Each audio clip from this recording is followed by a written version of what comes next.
ഏറെ ആദരണീയയും പ്രിയങ്കരിയുമായ ഭാരതി തമ്പുരാട്ടി, ശ്രീ ശരത്ത്, വയലാറിൻ്റെ കുടുംബാംഗങ്ങൾ, ഇവിടെ സന്നിഹിതരായിട്ടുള്ള ആദരിക്കുന്ന വ്യക്തികൾ, ഡോക്ടർ ജയലത, എൻ്റെ മുമ്പിലുള്ള സഹൃദയരെ, ഈ വോയിസ് ഓഫ് ചേർത്തലയുടെ അഭ്യുദയകാംക്ഷികൾ, എല്ലാവർക്കും എൻ്റെ ഹൃദയം നിറഞ്ഞ നമസ്കാരം. ഇത് വോയിസ് ഓഫ് ചേർത്തലയുടെ 6ാമത് വാർഷികാഘോഷമാണ്. ഇത് ഔപചാരികമായി ബഹുമാനപ്പെട്ട മന്ത്രി വന്ന് ഉദ്ഘാടനം ചെയ്യേണ്ടതാണ്.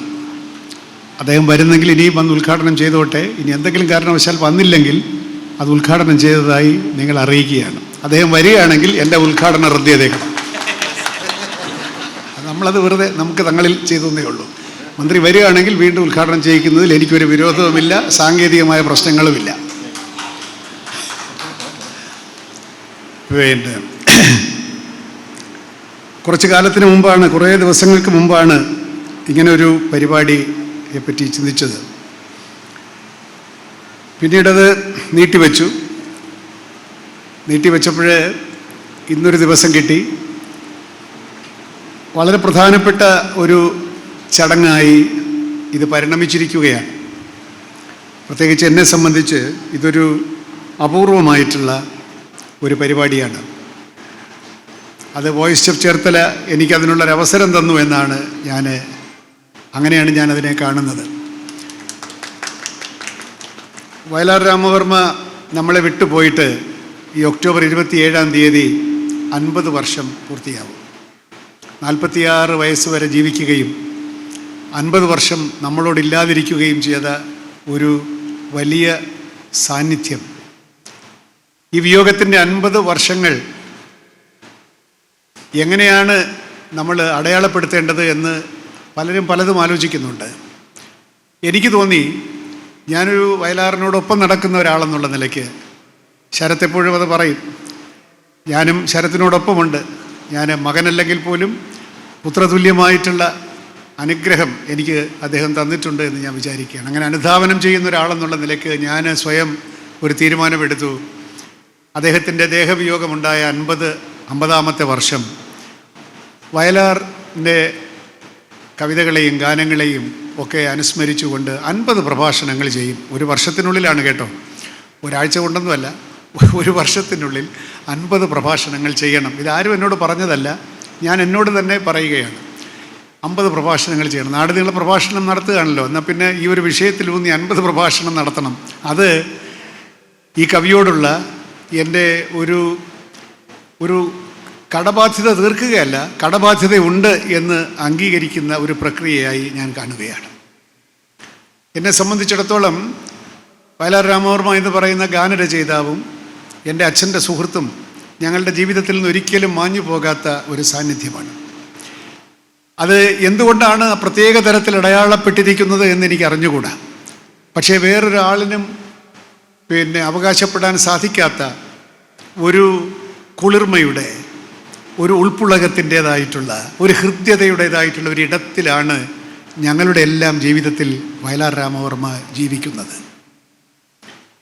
അതെന്തുകൊണ്ടെന്നൊക്കെ ഞാനിങ്ങനെ ബുദ്ധി കൊണ്ട് അപഗ്രഥിക്കാൻ ശ്രമിച്ചിട്ടുണ്ടെങ്കിലും അതിനൊന്നും വിജയം നേടിയിട്ടില്ല.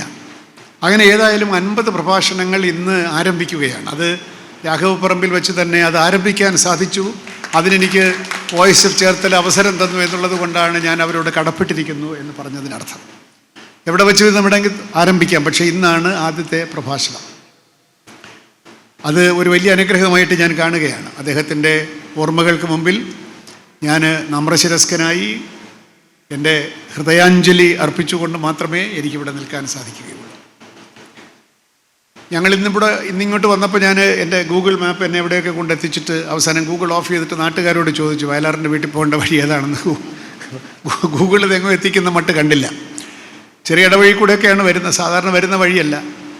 അപ്പോൾ ഇന്നും ആളുകൾ 60 വർഷങ്ങൾക്ക് മുമ്പ്, ഞാനത് പറഞ്ഞിട്ടുണ്ട്, 60 വർഷങ്ങൾക്ക് മുമ്പ് ഞങ്ങൾ ഉദയ സ്റ്റുഡിയോയിൽ ഞാനും അമ്മയും ഒക്കെ കുഞ്ഞുങ്ങളായിരിക്കുമ്പോൾ താമസിക്കുന്ന സമയത്ത് ഏതോ ഒരു ഷൂട്ടിങ്ങിന് വന്നതാണ്. അപ്പോൾ അച്ഛൻ പറഞ്ഞെന്നാൽ വയലാറിൻ്റെ വീട്ടിൽ പോകാൻ പറഞ്ഞ് ഞങ്ങളെയൊക്കെ പറഞ്ഞു വിട്ടു ഒരു കാറിൽ. അപ്പോൾ അന്ന് ഈ ഗൂഗിളൊന്നും ഇല്ലല്ലോ. അപ്പോൾ ചേർത്തല ചോദിച്ചു, ആലപ്പുഴയുള്ളൊരു കാറാണ്, ദൂരെ വന്ന കാറാണെന്ന് തോന്നും. അപ്പോൾ ഓരോടത്ത് ചോദിക്കുമ്പോഴും ഈ ചോദിക്കുന്നയാൾ കടയിൽ നിന്ന് പുറത്തിറങ്ങി അല്ലെങ്കിൽ സൈക്കിളിൽ പോകുന്നവൻ സൈക്കിളിൽ നിന്ന് ഇറങ്ങി മുണ്ടൊക്കെ മടത്തൊക്കെ അഴിച്ചു കെട്ടി അത്ര ആദരവോടെ കൂടിയാണ് വയലാറിൻ്റെ വീട്ടിലേക്ക് വഴി ചോദിച്ചെന്നവനെ പോലും കാണുന്നത്. കൂടെ വേണമെങ്കിൽ വരാമെന്നാണ് പറയുന്നത്. വേണ്ട, ഈ ഒരു സാധാരണ മനുഷ്യരിൽ പോലും ഇത്രയേറെ സ്നേഹാദരങ്ങൾ ഉണർത്തുവാൻ ഒരു കവിക്ക് എങ്ങനെ സാധിച്ചു എന്ന് അന്ന് ഒരു കവി യശപ്രാർത്ഥിയായി ഇരിക്കുന്ന ഒരു കൊച്ചുകുട്ടിയായ ഞാൻ അത്ഭുതപ്പെട്ടിട്ടുണ്ട്. അപ്പോൾ കവി ഇങ്ങനെയൊക്കെയാണല്ലേ, ഒരു കവി എന്ന് പറഞ്ഞാൽ ആളുകൾക്ക് ഇത്രയേറെ സ്നേഹവും ആദരവും ഉണ്ടല്ലേ എന്നൊക്കെ ഞാനിങ്ങനെ അതിശയിക്കുകയാണ്. പിന്നീട് 1975 ഒക്ടോബർ 27 അദ്ദേഹത്തിൻ്റെ ദേഹവിയോഗം ഉണ്ടായ ദിവസം ടൗൺ ഹാളിലെ പ്രദർശനത്തിന് വെച്ചിട്ട് അന്ന് ഞാനവിടെ പോകുമ്പോൾ അവിടുത്തെ ഒരു പുരുഷാരം, അവിടുത്തെ ജനാവലി കണ്ടിട്ട് ഞാൻ അത്ഭുതപ്പെട്ടു പോയി. കേരളം ആ കവിക്ക് അർപ്പിച്ച സ്നേഹാഞ്ജലി കണ്ടിട്ട് എനിക്ക് എൻ്റെ കണ്ണ് നിറഞ്ഞു പോയി എന്ന് മാത്രമല്ല, അത്ഭുതമാണ് കവിക്ക് ഇത്രയൊക്കെ മനുഷ്യഹൃദയങ്ങളെ സ്വാധീനിക്കാൻ സാധിക്കും. അങ്ങനെയാണെങ്കിൽ എനിക്കും ഒരു കവിയാവണം, എനിക്കും ഒരു ഗാനരചയിതാവാകണം എന്ന് ഞാൻ അന്ന് കുറിച്ചിട്ടതാണ്. അന്ന് എനിക്ക് 23 വയസ്സുണ്ട് വയലാർ മരിക്കുമ്പോൾ. ഞാൻ ആശുപത്രിയിലും പോയി നിന്നയാളാണ് എന്നെനിക്ക് നല്ല ഓർമ്മയുണ്ട്. ഒരു ഡോക്ടറെ രോഗി മരിക്കുമ്പോൾ കരയുന്നത് ഞാൻ ആദ്യമായി കാണുന്നതും ഡോക്ടർ വാര്യർ കരയുന്നത് തന്നെയാണ്. I could not save him എന്ന് പറയുന്നത് എനിക്ക് നല്ല ഓർമ്മയുണ്ട്. അന്ന് ശരത്ത് കൊച്ചുകുട്ടിയാണ്. കൊച്ചുകുട്ടി എന്ന് പറഞ്ഞാൽ അന്നേ മിടുക്കനാണ്. അമ്മയെ മിണ്ടാതിരിക്കൂ, കരയാതിരിക്കൂ എന്നൊക്കെ ശാസിക്കുന്നുണ്ട് ശരത്ത്. ഇപ്പോൾ ജെമിനി ടൂറിസ്റ്റ് ഹോമിലാണ് താമസം. എനിക്ക് നല്ല ഓർമ്മ, എനിക്ക് എൻ്റെ മനസ്സിൽ മായാതെ നിൽക്കുന്ന ചില ചിത്രങ്ങളാണ് അതൊക്കെ. അങ്ങനെ വയലാർ പോയി. പക്ഷേ ഒരു തലമുറയെ ആകെ ഒരു നഷ്ടബോധത്തിൻ്റെ തടങ്കലിൽ അടച്ചിട്ടാണ് പൊക്കളഞ്ഞത്. അതിപ്പോഴും ആ നഷ്ടബോധം മാറിയിട്ടില്ല എന്നുള്ളതാണ് ഈ പ്രഭാഷണത്തിൻ്റെയും ആന്തരികമായിട്ടുള്ള ചൈതന്യം. എന്തുകൊണ്ട് വയലാർ എന്ന് ഞാനിങ്ങനെ ആലോചിക്കുകയാണ്. എത്രയോ കവികൾ നമ്മളെ വിട്ടുപോയി, എത്രയോ എഴുത്തുകാർ നമ്മളെ വിട്ടുപോയി.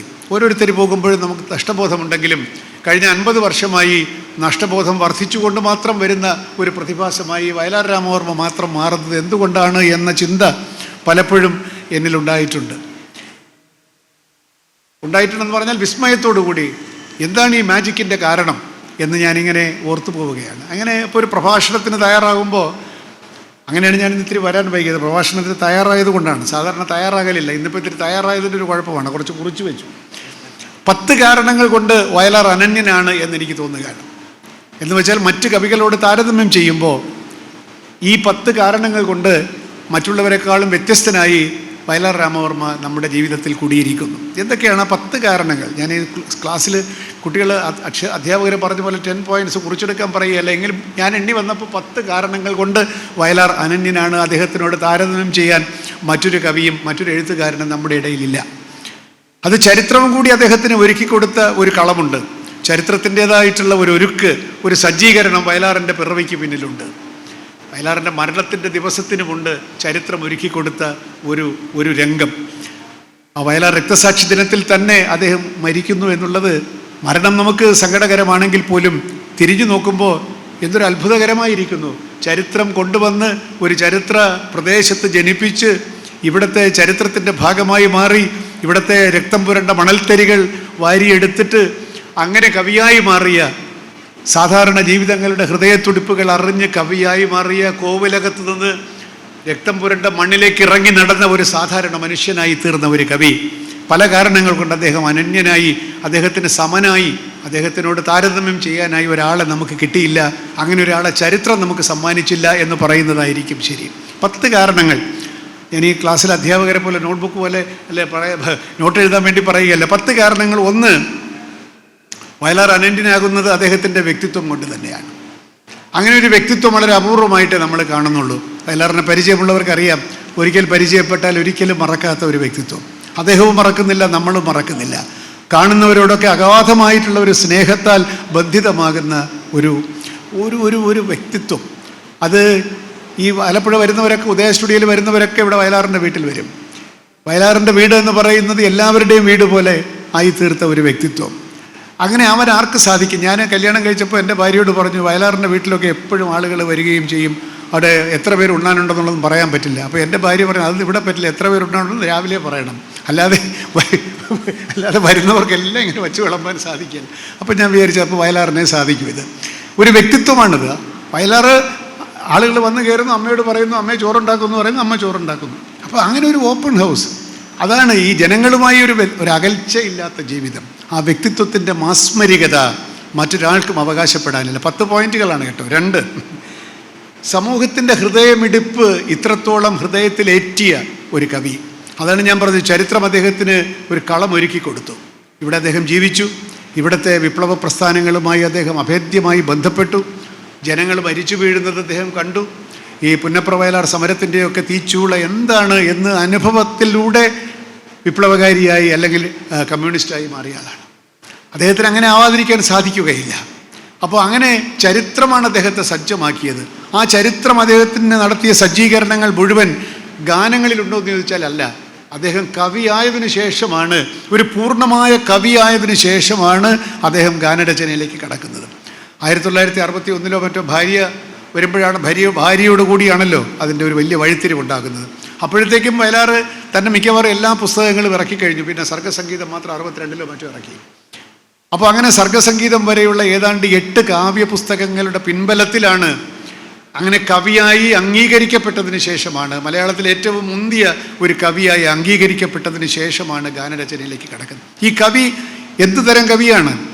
കവി എന്ന് പറഞ്ഞാൽ ഈ സമൂഹത്തിൻ്റെ ഹൃദയത്തോട് സമരസപ്പെട്ടുകൊണ്ട്, ഇവിടുത്തെ സാധാരണക്കാരൻ്റെ അഭ്യുദയം മാത്രം കാംക്ഷിച്ചുകൊണ്ട്, അന്ധവിശ്വാസങ്ങൾക്കെതിരെ പടവാൾ ഉയർത്തിക്കൊണ്ട്, ശാസ്ത്രബോധത്തിൻ്റെ തീജ്വാല തെളിയിച്ചുകൊണ്ട്, മനുഷ്യർക്ക് ആത്മവിശ്വാസം കൊടുത്തുകൊണ്ട്, നമുക്കിവിടെ ഒരു നല്ല പ്രഭാതം ഉണ്ടാകാൻ പോകുന്നു എന്ന വിശ്വാസത്തിൻ്റെ തീജ്വാല ആളുകൾക്ക് പകർന്നു കൊടുത്തുകൊണ്ട് ഒരു കവി ഇവിടെ കൂടെ നടക്കുകയായിരുന്നു. അതാണ് വയലാർ രാമവർമ്മ.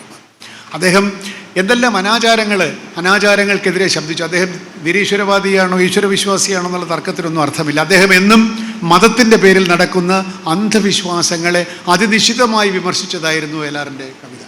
കൊന്തയും പൂണൂലും എന്നുള്ള ഒരൊറ്റ ആദ്യത്തെ കാവ്യപുസ്തകത്തിൽ, പാദമുദ്രകളാണ് ആദ്യത്തേതെങ്കിലും ഏറ്റവും ഗൗരവപൂർണ്ണമായിട്ടുള്ള ഒരു പുസ്തകം എന്നുള്ളത് കൊന്തയും പൂണൂലുമാണ്. ഈ കൊന്തയും പൂണൂലും എന്നുള്ള വാക്കിൽ തന്നെ, ആ ശീർഷകത്തിൽ തന്നെ മതത്തിൻ്റെ ആചാരങ്ങളും ബാഹ്യമായിട്ടുള്ള പ്രതീകങ്ങളെയുമാണ് അദ്ദേഹം പിച്ച് ചെയ്യാൻ ശ്രമിക്കുന്നത്. കൊന്തയും പൂണൂലും അതൊന്നുമല്ല. ഇവിടെ ദൈവവിശ്വാസം മറ്റൊന്നാണ് അദ്ദേഹം വന്ന് മറ്റൊരിടത്ത് പറയുന്നുണ്ട്. ദൈവത്തിൻ്റെ പേരിൽ, മതത്തിൻ്റെ പേരിൽ ഭഗവത്ഗീത മറച്ചു പിടിച്ചുകൊണ്ട് നിങ്ങൾ ചെയ്യുന്ന കൊള്ളരുതായ്മകളെയൊക്കെ മുഖപടം മാറ്റി കാണിച്ച ഒരു കവിയാണ് അദ്ദേഹം. എന്ന് പറഞ്ഞാൽ മനുഷ്യൻ്റെ പുരോഗതിക്ക് തടസ്സമായി നിൽക്കുന്ന എന്തിനും അദ്ദേഹം എതിർത്തിരുന്നു. മനുഷ്യൻ്റെ അശ്വമേധം എന്നൊരു കവിതയുണ്ടല്ലോ, അശ്വമേധമാണ്. മനുഷ്യൻ ശാസ്ത്രത്തിൻ്റെ രഥത്തിലേറി നടത്തുന്ന അശ്വമേധത്തിൽ അങ്ങേയറ്റം വിശ്വസിച്ച്, മനുഷ്യ പുരോഗതിയെ വിശ്വസിച്ച ഒരു കവിയായിരുന്നു വയലാർ. മനുഷ്യനെ സ്നേഹിക്കുക, അതാണല്ലോ അദ്ദേഹത്തിൻ്റെ ഏറ്റവും പ്രസിദ്ധമായി എല്ലാവരും ഉദ്ധരിക്കുന്ന വരിയും അത് തന്നെയാണല്ലോ. മാനുഷാദ എന്നുള്ള കവിതയിൽ, സ്നേഹിക്കയില്ല ഞാൻ നോവും ആത്മാവിനെ സ്നേഹിച്ചിടാത്ത ഒരു തത്വശാസ്ത്രത്തെയും. അതിനകത്ത് ഒരു പ്രതിഷേധവുമുണ്ട്. നിങ്ങളുടെ തത്വശാസ്ത്രമൊക്കെ നല്ലതായിരിക്കാം, പക്ഷേ അത് മാനവികതയിൽ നിന്ന് എപ്പോൾ അകലുന്നുവോ അപ്പോൾ ഞാൻ നിങ്ങളുടെ കൂടെ ഇല്ല എന്നുകൂടി കവി മുന്നറിയിപ്പ് കൊടുക്കുന്നുണ്ട്. അതാണ് മാനവികതയാണ്. മാനവികതയ്ക്ക് വേണ്ടിയിട്ടാണ് ഞാൻ ഏത് പ്രത്യയശാസ്ത്രത്തിൻ്റെയും കൂടെ നിൽക്കുന്നത്. സ്നേഹിക്കയില്ല ഞാൻ പ്രഖ്യാപിക്കുകയാണ്. നോവും ആത്മാവിനെ സ്നേഹിച്ചിടാത്ത ഒരു തത്വശാസ്ത്രത്തെയും എന്ന് വിളിച്ചു പറഞ്ഞുകൊണ്ട് ഒരു ഇടതുപക്ഷ സഹയാത്രികനായി കൂടെ നടന്നയാളാണ് അദ്ദേഹം. അദ്ദേഹം ഒരു അഭ്യുദയകാംക്ഷിയാണ്. ജനങ്ങളുടെ വളർച്ചയും ഉയർച്ചയും ഉത്കർഷവും എന്നും ഹൃദയത്തിലേറ്റിയ ഒരു കവിയാണ്. ആ ഒരു പരിപക്വമായിട്ടുള്ള കവിതയുടെ പശ്ചാത്തലം പിന്നിലാക്കിക്കൊണ്ടാണ് അദ്ദേഹം ഗാനരചനയിലേക്ക് വരുന്നത്. അല്ലാതെ ഗാനരചയിതാവായി അംഗീകരിക്കപ്പെട്ടത് കൊണ്ട് 4 കവിത എഴുതിക്കളയെന്ന് വിചാരിച്ച കവിയല്ല വയലാർ. കവി ശരിക്കും പറഞ്ഞാൽ ഒരു കവിയുടെ ധർമ്മം ഏതാണ്ട് പൂർണ്ണമായി അനുഷ്ഠിച്ചിട്ടാണ് അദ്ദേഹം അങ്ങോട്ട് പോകുന്നത്. അപ്പോൾ അതാണ് രണ്ടാമത്തെ കാരണം കേട്ടോ. 2 ആയിട്ടുള്ളൂ, 10 ഉണ്ട്. പിന്നെ പുരോഗമനാശയങ്ങൾ എന്നും ഈ കവിയെ ത്വരിപ്പിച്ചിരുന്നു. ഗലീലിയോ എന്നൊക്കെ പറയുന്ന കവിതകളിലും ഒക്കെ തന്നെ ഉണ്ടല്ലോ, മനുഷ്യൻ ഞാൻ എന്നിൽ നിന്ന് ആരംഭിച്ചു മഹത്താം പ്രയത്നത്തിൻ പ്രപഞ്ചത്തിൻ ഭാസുര സങ്കല്പങ്ങൾ. പ്രപഞ്ചത്തിൻ്റെ ഭാസുര സങ്കല്പങ്ങളെല്ലാം ഞാനെന്ന് പറയുന്ന മനുഷ്യനിൽ നിന്ന് ആരംഭിച്ചു. മനുഷ്യനിലുള്ള അചഞ്ചലമായിട്ടുള്ള വിശ്വാസം. മനുഷ്യൻ അജയ്യനാണ്, പ്രത്യേകിച്ച് ശാസ്ത്രബോധമുള്ള മനുഷ്യൻ അജയ്യനാണ് എന്ന് അദ്ദേഹം എന്നും ധരിച്ചിരുന്നു.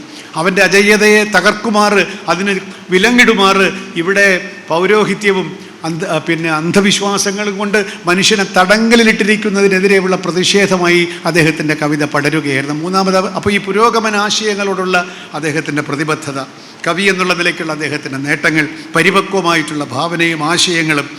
മറ്റൊന്ന്, ഭാരതീയതയോട് ഈ അന്ധവിശ്വാസങ്ങളെ എതിർക്കുമ്പോഴും കൊന്തയെയും പൂണൂലിനെയും ഒക്കെ വലിച്ചു കളയുമ്പോഴും നമ്മൾ പലരും വിചാരിക്കും ഭാരതീയമായതെല്ലാം ഈ വയലാറിന് അന്യമായിരുന്നല്ലോ എന്ന് ആരെങ്കിലും തെറ്റിദ്ധരിച്ചിട്ടുണ്ടെങ്കിൽ അവർക്ക് തെറ്റി. സത്യത്തെ ആരുപാസിക്കുന്നുവോ അവരോടൊപ്പം നിൽക്കാൻ ഈ കവിക്ക് യാതൊരു മടിയുമില്ല. വേദങ്ങളിലും ഉപനിഷത്തുകളിലുമെല്ലാം പരിപക്വമായ അറിവ് കൈവന്ന ഒരാളാണ് വയലാർ. അദ്ദേഹത്തിൻ്റെ അഭ്യാസം അല്ലെങ്കിൽ അദ്ദേഹത്തിൻ്റെ പഠനമൊക്കെ സംസ്കൃത പഠനം അദ്ദേഹത്തിനുണ്ടായിരുന്നല്ലോ. അദ്ദേഹം വേദങ്ങൾ ഉപനിഷത്തുകളൊക്കെ നന്നായിട്ടറിയാം. ഉപനിഷത്തുകൾ പ്രത്യേകിച്ച് അദ്ദേഹം എന്നും വളരെ ശാസ്ത്രീയമായിട്ടുള്ള വളരെ പുരോഗമനപരമായിട്ടുള്ള ആശയങ്ങളാണ്, സത്യാന്വേഷണത്തിൻ്റെ ആശയങ്ങളാണ് ഉപനിഷത്തുകളിലുള്ളത് എന്ന് അദ്ദേഹം വിശ്വസിച്ചു. ഭാരതീയ സംസ്കൃതിക്ക് രണ്ട് മുഖങ്ങളുണ്ട്. ഒന്ന് അതിൻ്റെ സത്യാന്വേഷണത്തിൻ്റേതായിട്ടുള്ള ഏറ്റവും ആർജവമുള്ള ഒരു പഥം. മറ്റൊന്ന് അതിൻ്റെ പേരിൽ കാട്ടിക്കൂട്ടുന്ന അജ്ഞതയുടെയും ആചാരങ്ങളുടെയും അനാചാരങ്ങളുടെയുമായ മറ്റൊരു തലം. ഈ അനാചാരങ്ങളുടെ തലത്തെയാണ് മതമെന്ന് പറഞ്ഞ് ഇന്ന് നമ്മുടെ മുമ്പാകെ പലരും എഴുന്നള്ളിക്കുന്നത്. എന്നാൽ യഥാർത്ഥത്തിലുള്ള ഭാരതീയ മതം എന്ന് പറയുന്നത് സത്യത്തെ അന്വേഷിക്കുന്ന മതമാണ്. എന്താണ് സത്യം? ഈ പ്രപഞ്ച ജീവിതം, മരണം കൊണ്ട് സീമിതമായിരിക്കുന്ന ഈ ജീവിതത്തിനപ്പുറം ജീവിതമുണ്ടോ? ഈ ജീവിതത്തിന് അർത്ഥമുണ്ടോ? ഈ ജീവിതത്തെ നിയന്ത്രിക്കുന്നത് എന്താണ് വാഴ്വിൻ്റെ പൊരുൾ? ഈ പ്രപഞ്ചത്തിൻ്റെ പൊരുൾ, ഈ പ്രപഞ്ചത്തിൻ്റെ ഉത്ഭിന്നമായിട്ടുള്ള പൊരുൾ എന്താണ്? ഈ അന്വേഷണം എന്ന് പറയുന്നൊരു യാഗം, ഒരു യജ്ഞം, അത് ഭാരതീയ സംസ്കൃതിയുടെ ഭാഗമാണ്. ഇതിനെ വയലാർ ഒരിക്കലും നിരാകരിച്ചില്ല. കമ്മ്യൂണിസം പറയുന്നതും ഈ യഥാർത്ഥത്തിലുള്ള ഭാരതീയമായിട്ടുള്ള സ്വത്വാന്വേഷണവും തമ്മിൽ വൈരുദ്ധ്യമില്ല എന്ന് കണ്ടുപിടിച്ച ഒരു കവി കൂടിയാണ് വയലാർ. അതുകൊണ്ട് അദ്ദേഹം കമ്മ്യൂണിസ്റ്റായിരിക്കെ തന്നെ അദ്ദേഹത്തിന് ഉപനിഷത്ത് പഠിക്കുന്നതിനോ അല്ലെങ്കിൽ അത് ഭാരതീയതയുടെ സത്യാന്വേഷണത്തിൻ്റെ സൗന്ദര്യം കണ്ടെത്തുന്നതിനോ വയലാറിനൊരു ബുദ്ധിമുട്ടുണ്ടായില്ല. ഇത് മറ്റൊരു കവിക്കും ഇല്ലാത്തൊരു സിദ്ധിയാണ് എന്ന് നിങ്ങൾ ഓർക്കണം. മറ്റു പലരും കമ്മ്യൂണിസ്റ്റ് കവികളായതുകൊണ്ട് ഭാരതീയമായി എന്തെങ്കിലും പറഞ്ഞാൽ ഞാൻ ഇനി പുരോഗമനമല്ലാത്തവനായി പോകുമല്ലോ എന്നുള്ളൊരു ഭയം കൊണ്ട് ഒന്നും പറയുകയില്ല, ഉപനിഷത്തുകളെപ്പറ്റി ഒന്നും പറയുകയില്ല. എന്നാൽ വയലാർ സത്യം അന്വേഷിച്ചറിഞ്ഞ കവിയാണ് എന്നുള്ളത് കൊണ്ട് ഇടതുപക്ഷ പ്രസ്ഥാനങ്ങൾ പറയുന്ന മാനവികതയും ഭാരതീയ മനസ്സ് സ്പർശിച്ച മാനവികതയും ഒന്ന് തന്നെ എന്ന് തിരിച്ചറിഞ്ഞ ഒരു വലിയ മനസ്സാണ് വയലാറിൻ്റേത്. അവിടെയാണ് ഈ വൈരുദ്ധ്യങ്ങൾ കൂടിച്ചേരുന്ന, വൈരുദ്ധ്യങ്ങളെ സമന്വയിപ്പിക്കുന്ന ഒരു വലിയ കാവ്യഭാവനയാൽ അദ്ദേഹം അനുഗ്രഹീതനായിരുന്നു എന്നുള്ളതാണ് മറ്റൊരു കാര്യം. ഇതൊക്കെ വാട്ട് മേക്സ് വയലാർ ഡിഫറെൻ്റ്. എന്താണ് വയലാറിൻ്റെ അനന്യത എന്നാണ് ഞാൻ ഈ അക്കമിട്ട് പറയുന്നത് കേട്ടോ. അനന്യത. ഇത് മറ്റ് കേരളത്തിലെ ഒരു കവിക്കും മലയാളത്തിലെ ഒരു കവിക്കും ഞാൻ ഈ പറഞ്ഞതൊന്നുമില്ല. പുരോഗമന ആശയങ്ങളുള്ള കവികളുണ്ടാവാം, പക്ഷേ അവർ ഭാരതീയമായ ആശയങ്ങൾ വരുമ്പോൾ അതിനെയൊക്കെ കണ്ടില്ല എന്നുള്ള മട്ടിൽ പൊക്കളയുന്ന ഒരുപാട് കവികളെ നമുക്കറിയാം. അവർക്ക് അറിഞ്ഞുകൂടാഞ്ഞിട്ടല്ല, പക്ഷെ അതൊക്കെ പറഞ്ഞാൽ മോശമല്ലേ, മറ്റവരെ ആരെങ്കിലും തെറ്റിദ്ധരിച്ചാലോ? അങ്ങനെ ഒരു ഭയവും ഈ നിർഭയനായ കവിക്കില്ല എന്നുള്ളതാണ് വാസ്തവം. ഇനി കൽപ്പനാ സമൃദ്ധി, ഇനി ഞാൻ കവിതയിലേക്ക് കടക്കുകയാണ്. ഇത്രയും കൽപ്പനാ സമൃദ്ധിയും മൗലികതയുമുള്ള കവികളെയും ഗാനരചയിതാക്കളെയും കാണുക വളരെ അപൂർവമാണ്. ചങ്ങമ്പുഴ ഉണ്ടായിരുന്നു, പക്ഷേ ചങ്ങമ്പുഴ ഈ മുളങ്കാട് പൂക്കുന്നത് പോലെ സ്വയം പൂത്ത് ഇല്ലാതായിപ്പോയ ഒരു കവിയാണ്. എന്ന് പറഞ്ഞാൽ അനുകരണക്ഷമമാണ്. ഒരുപാട് പേര് അനുകരിച്ച് ഇല്ലാതായിപ്പോയ കവിയാണല്ലോ ചങ്ങമ്പുഴ. പക്ഷേ വന്ന സമയത്ത് എന്താണ് ചങ്ങമ്പുഴയുടെ അനന്യത എന്ന് പറയുന്നത് പോലെ വയലാറിൻ്റെ കൽപ്പനാ സമൃദ്ധി. ഞാനിന്ന് ഈ പ്രഭാഷണത്തിൻ്റെ അവസാനം വയലാറിൻ്റെ കൽപ്പനകളെപ്പറ്റി, കാവ്യകൽപ്പനകളെപ്പറ്റി മാത്രമേ ഞാൻ ഈ പ്രഭാഷണത്തിൽ പറയുന്നുള്ളൂ. അല്ലാതെ ഒരു വയലാർ അനുസ്മരണ പ്രഭാഷണത്തിൽ അദ്ദേഹത്തിൻ്റെ എല്ലാ കാര്യങ്ങളും പറയാൻ സാധ്യമല്ലാത്തതുകൊണ്ട് ഈ ആമുഖത്തിന് ശേഷം ഞാൻ വയലാറിൻ്റെ കൽപ്പനാ സമൃദ്ധിയും അതുപോലെ തന്നെ ഭാരതീയതയും പുരോഗമനാശയങ്ങളെയും അദ്ദേഹം എങ്ങനെ സമന്വയിപ്പിച്ചു എന്ന രണ്ട് കാര്യങ്ങളിൽ ഊന്നിയിട്ടായിരിക്കും ഞാൻ ഇനി അങ്ങോട്ട് പറയാൻ പോകുന്നത് ഈ 10 എണ്ണം കഴിഞ്ഞാൽ. പിന്നെ ഭാവനയുടെ ഒരു ധീരത. ഭാവനയുടെ ധീരത എന്ന് പറഞ്ഞാൽ നിങ്ങൾ ഓരോ പാട്ടുകൾ കേൾക്കുമ്പോൾ മറ്റാരും പറയാൻ കൂട്ടാക്കാത്ത കാര്യങ്ങൾ, അതിനെപ്പറ്റി ഒരു പാട്ടിലൂടെ ഞാനത് നിങ്ങൾക്ക് ഉദാഹരിക്കുകയും ചെയ്യാം.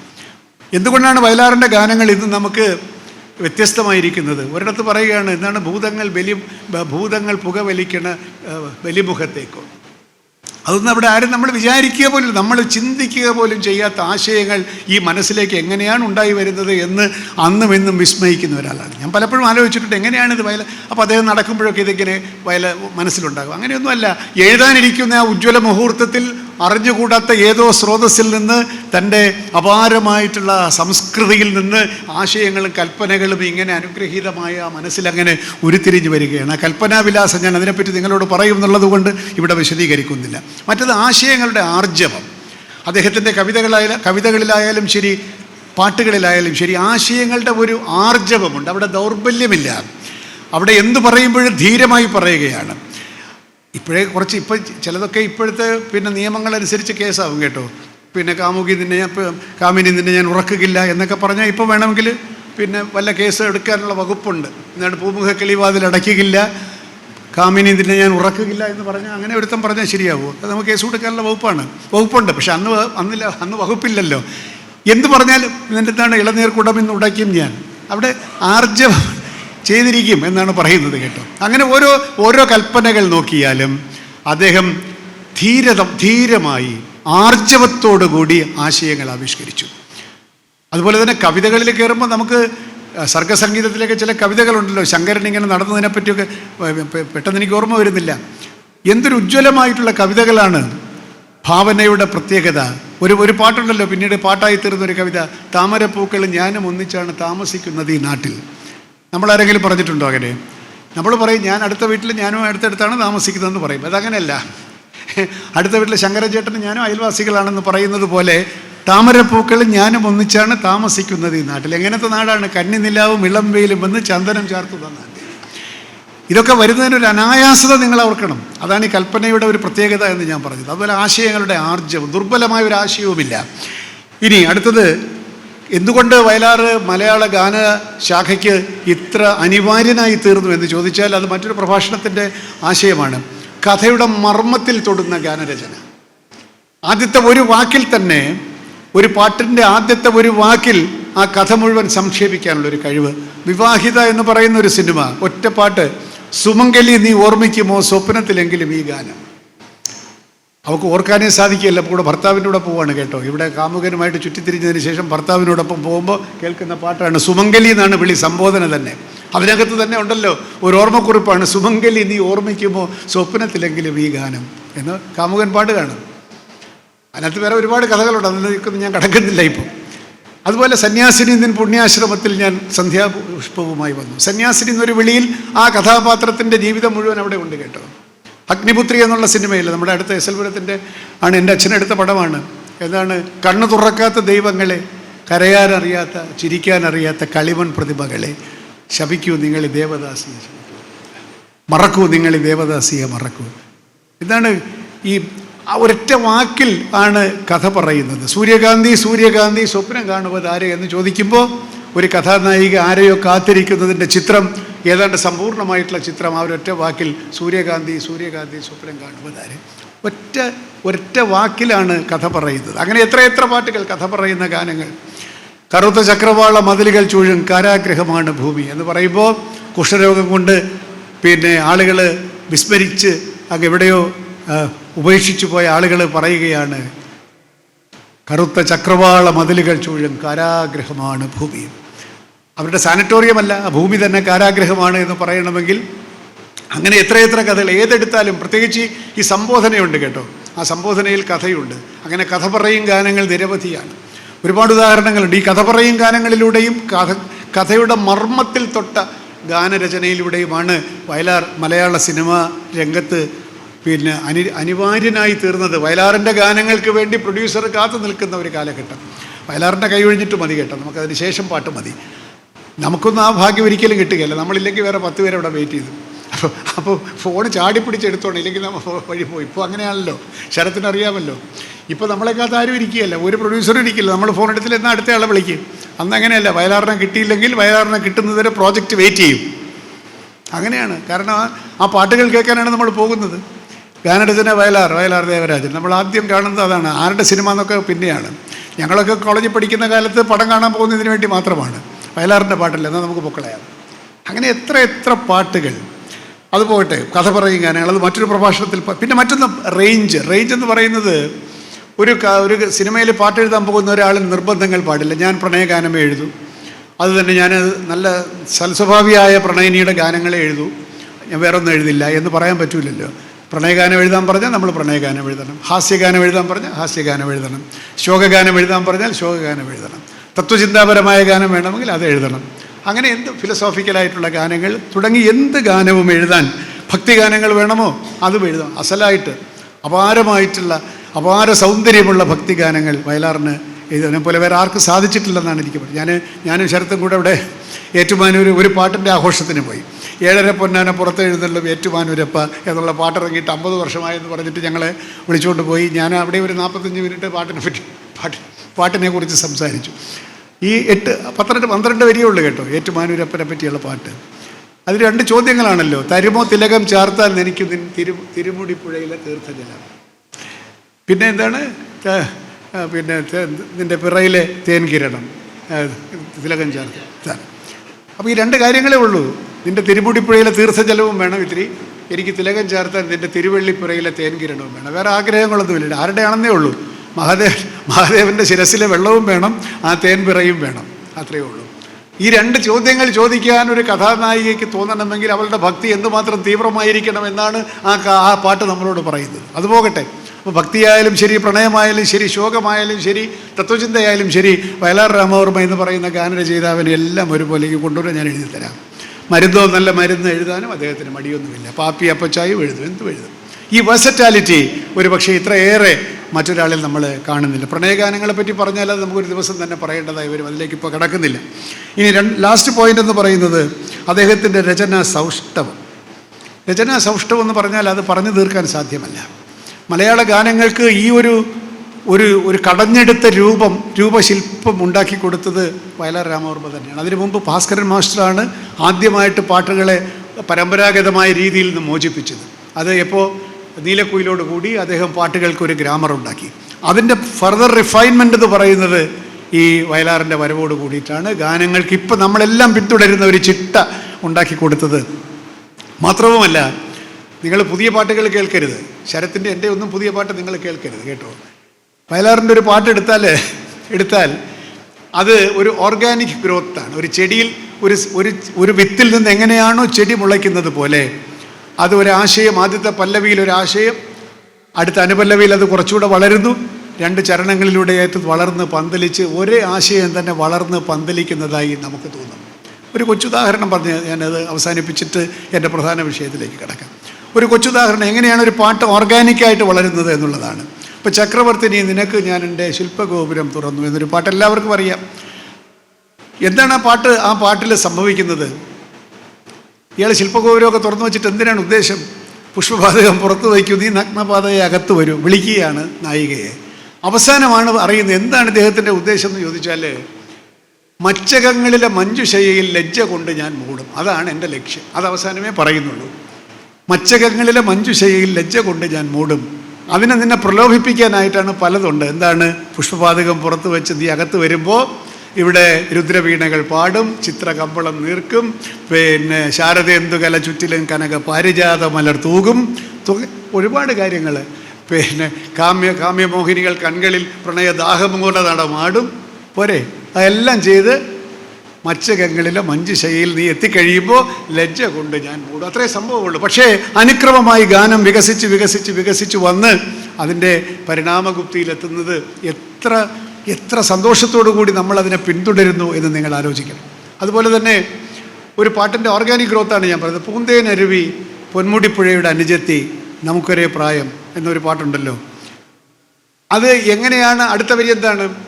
നമ്മൾ ഒരു താഴ്വരയിൽ ജനിച്ചു, നമ്മൾ ഒരു പൂന്തണലിൽ വളർന്നു, പൂനിലാവലക്കിയ പുടവ ഉടുത്ത് പൂക്കിലെ കരയുള്ള പുളിയിലെ കരയുള്ള പുടവ ഉടുത്ത് നടന്നു. നമ്മൾ ഒരുമിച്ച് ജനിച്ചു, ഒരുമിച്ച് വളർന്നു. ആദ്യം പറഞ്ഞ എന്താണ്? പൂന്തനരുവി, പിന്നെ ഞാൻ നിൻ്റെ അനുജത്തി എന്ന് പറഞ്ഞതിൻ്റെ അതിൻ്റെ വിശദീകരണമാണ്. അങ്ങനെ ആദ്യം പറഞ്ഞ ആശയത്തിൻ്റെ വിശദീകരണവും വിപുലനവുമായി ബാക്കിയുള്ള ചരണങ്ങളിലൂടെ വളർന്ന് പാട്ട് എന്ന് പറയുന്നത് ഒരു സമ്പൂർണ്ണമായിട്ടുള്ള ഒരു ഓർഗാനിക് ഹോൾ, ഒരു സമഗ്രമായിട്ടുള്ള ചിത്രവും ഒരു ഭാവവും നമ്മളിൽ ഏൽപ്പിച്ചു പോകുന്ന ഒരു ശില്പചാതുരി.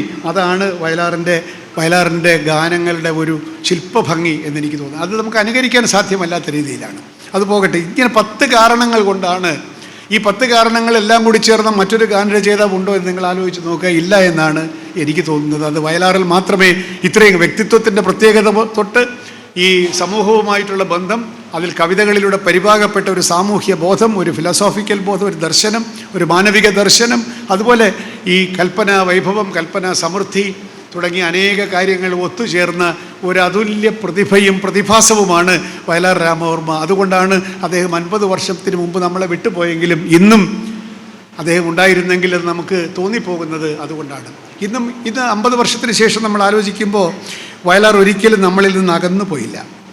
50 വർഷങ്ങളുടെ അകലമുണ്ടെങ്കിൽ പോലും ഈ കവിയെ നമ്മളിൽ ഒരാളായി നമ്മൾ കൊണ്ടു നടക്കുന്നത്. അതിൻ്റെ കാരണം എന്തെന്ന് ചോദിച്ചാൽ വയലാർ ജീവിച്ചിരുന്ന കാലത്ത് തന്നെ പിന്നെ അകലം തോറും നമ്മളോട് അടുക്കുന്ന ഒരു വ്യക്തിത്വ വിശേഷം കൊണ്ട് നമ്മളോട് ഇപ്പോഴും അടുത്ത് നിൽക്കുകയാണ് ഈ കവി. അകലുന്നില്ല. കാലം അദ്ദേഹം ഒരു ബന്ധം, ഒരു ഇൻറ്റിമസി പുലർത്തിയിരുന്നു എന്നുള്ളതാണ് വാസ്തവം. അത് മനസ്സിലാക്കണമെങ്കിൽ ആയിഷ എന്ന അദ്ദേഹത്തിൻ്റെ വളരെ പ്രസിദ്ധമായിട്ടുള്ള ഖണ്ഡകാവ്യത്തിൻ്റെ ആമുഖത്തിൽ ഒരു 10, 12, 16 വരി അദ്ദേഹം കുറിച്ചിട്ടുണ്ട്. ദാഹമടങ്ങാത്ത ദാഹം, ഞാൻ ഓർമ്മയിൽ നിന്ന് പറയുകയാണ്, വയസ്സൊക്കെ ആയി വരുന്നുണ്ട്, ചിലപ്പോൾ ഓർമ്മ തെറ്റ് വരാം. ദാഹമടങ്ങാത്ത ദാഹം എൻ ചേതന ദാഹിച്ചു വാവിളർത്തിയിടവേ തന്നു ജലം നിങ്ങൾ അന്നതു നിങ്ങൾ തൻ കണ്ണുനീരാണെന്ന് അറിഞ്ഞിരുന്നില്ല ഞാൻ. അതുപോട്ടെ, വന്നിട്ട് പറയുകയാണ്, വായനക്കാരെ വരുന്നു ഞാൻ, നമ്മൾക്കൊരു1000 കൂട്ടങ്ങളില്ലേ പറയുവാൻ. ഈ വായനക്കാരുമായിട്ട് ഇങ്ങനെ ഒരു ഹൃദ്യമായൊരു ബന്ധം സ്ഥാപിക്കാനുള്ള, ഒരു ഇൻറ്റിമസി സ്ഥാപിക്കാനുള്ള ഒരു കഴിവുണ്ടല്ലോ, ഒരു ഇന്ദ്രജാലം. വായനക്കാരെ വരുന്നു ഞാൻ, നമുക്കൊരു1000 കൂട്ടങ്ങളില്ലേ. ഈ 1000 കൂട്ടങ്ങളൊക്കെ എന്നുള്ളത് പറയുന്നതിനകത്തുള്ളൊരു ഇൻഫോർമാലിറ്റി ഉണ്ടല്ലോ. നമുക്ക് ഒരുപാട് കാര്യങ്ങളുണ്ടെന്നല്ല പറയുന്നത്, ഒത്തിരി കാര്യങ്ങളുണ്ടെന്നല്ല, അതിൻ്റെ സംസ്കൃതമൊന്നും പറയുന്നില്ല. വായനക്കാരെ വരുന്നു ഞാൻ, നമ്മൾക്കൊരു1000 കൂട്ടങ്ങളില്ലേ പറയുവാൻ എന്ന് പറയുന്ന ഒരു കവി ഈ വായനക്കാരെയും തൻ്റെ ശ്രോതാക്കളെയും കൂട്ടുകയാണ്. തോളത്ത് കൈയിട്ട് കൊണ്ടുപോകുന്ന ഒരു മനസ്സ് ഈ കവിക്കുള്ളത് കൊണ്ടാണ് അദ്ദേഹം എഴുതുന്ന എല്ലാം നമ്മുടെ ഹൃദയത്തിലേക്ക് ഇങ്ങനെ വരുന്നത് എന്നെനിക്ക് തോന്നുന്നു. വേറൊരു പാട്ടിൽ ഒരു വരിയുണ്ട്, അത് വേറെ ആരും, എനിക്കോ ശരത്തിനോ ഭാസ്കര മാഷോ ONV സാറിനോ ഒന്നും സാധിക്കാത്ത ഒരു വരി. എന്നറിയോ വരി? പാട്ട് ഏതാണെന്ന് ഞാൻ ഇപ്പോൾ പെട്ടെന്ന് ഓർക്കില്ല. എന്താണ്?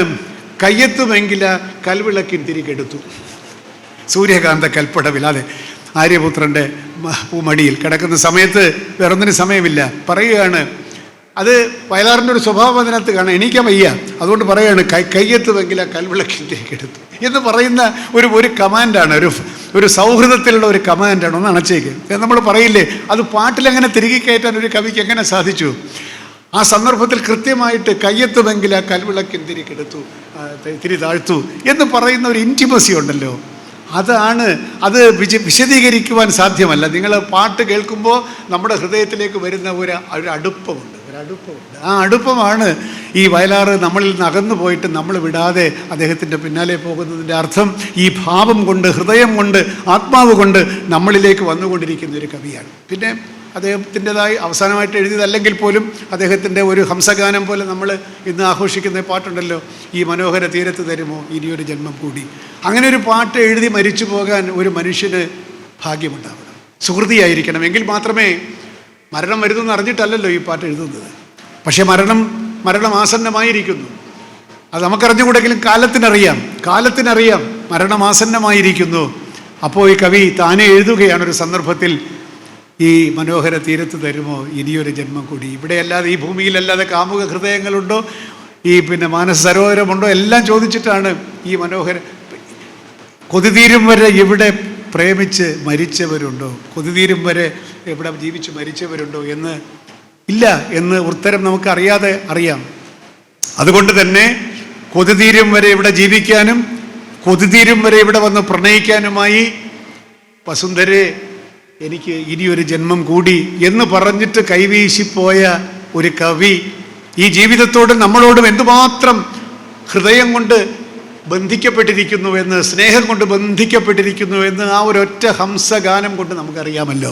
അത് ചരിത്രം അദ്ദേഹത്തെ കൊണ്ട്, അല്ലെങ്കിൽ കാലം കവിയെ കൊണ്ട് എഴുതിച്ച പാട്ടാണ്. കാരണം താൻ മരിക്കുന്നതൊന്നും കവിക്ക് അറിഞ്ഞുകൂടല്ലോ. ഇത് എഴുതുമ്പോൾ കൊട്ടാരം വിൽക്കാനുണ്ട് പാട്ട് എഴുതുമ്പോൾ അദ്ദേഹത്തിന് അറിഞ്ഞുകൂടല്ലോ തൻ്റെ സമയം ആഗതമായി എന്നുള്ളത്. ആഗതമായി എന്ന് അറിഞ്ഞുകൂടാ. പക്ഷേ കാലം ആ കവിയോട് പറഞ്ഞു, നീ ഇങ്ങനെ എഴുതൂ എന്ന് പറഞ്ഞപ്പോൾ എഴുതി ഇട്ടിട്ട് പോയ ഹംസഗാനമാണ് ആ പാട്ട്.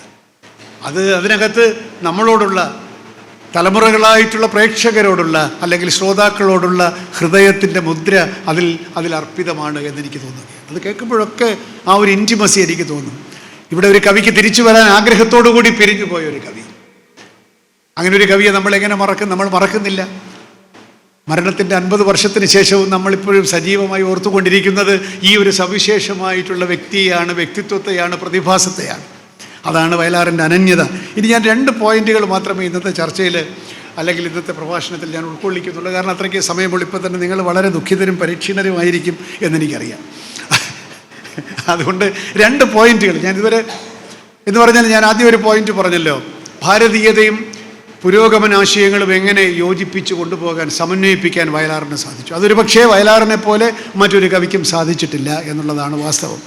ഞാൻ ഈയിടയ്ക്ക് ഒരു 10 ദിവസത്തിന് മുമ്പ് കൊച്ചിയിലൊരു പ്രഭാഷണം നടത്തി.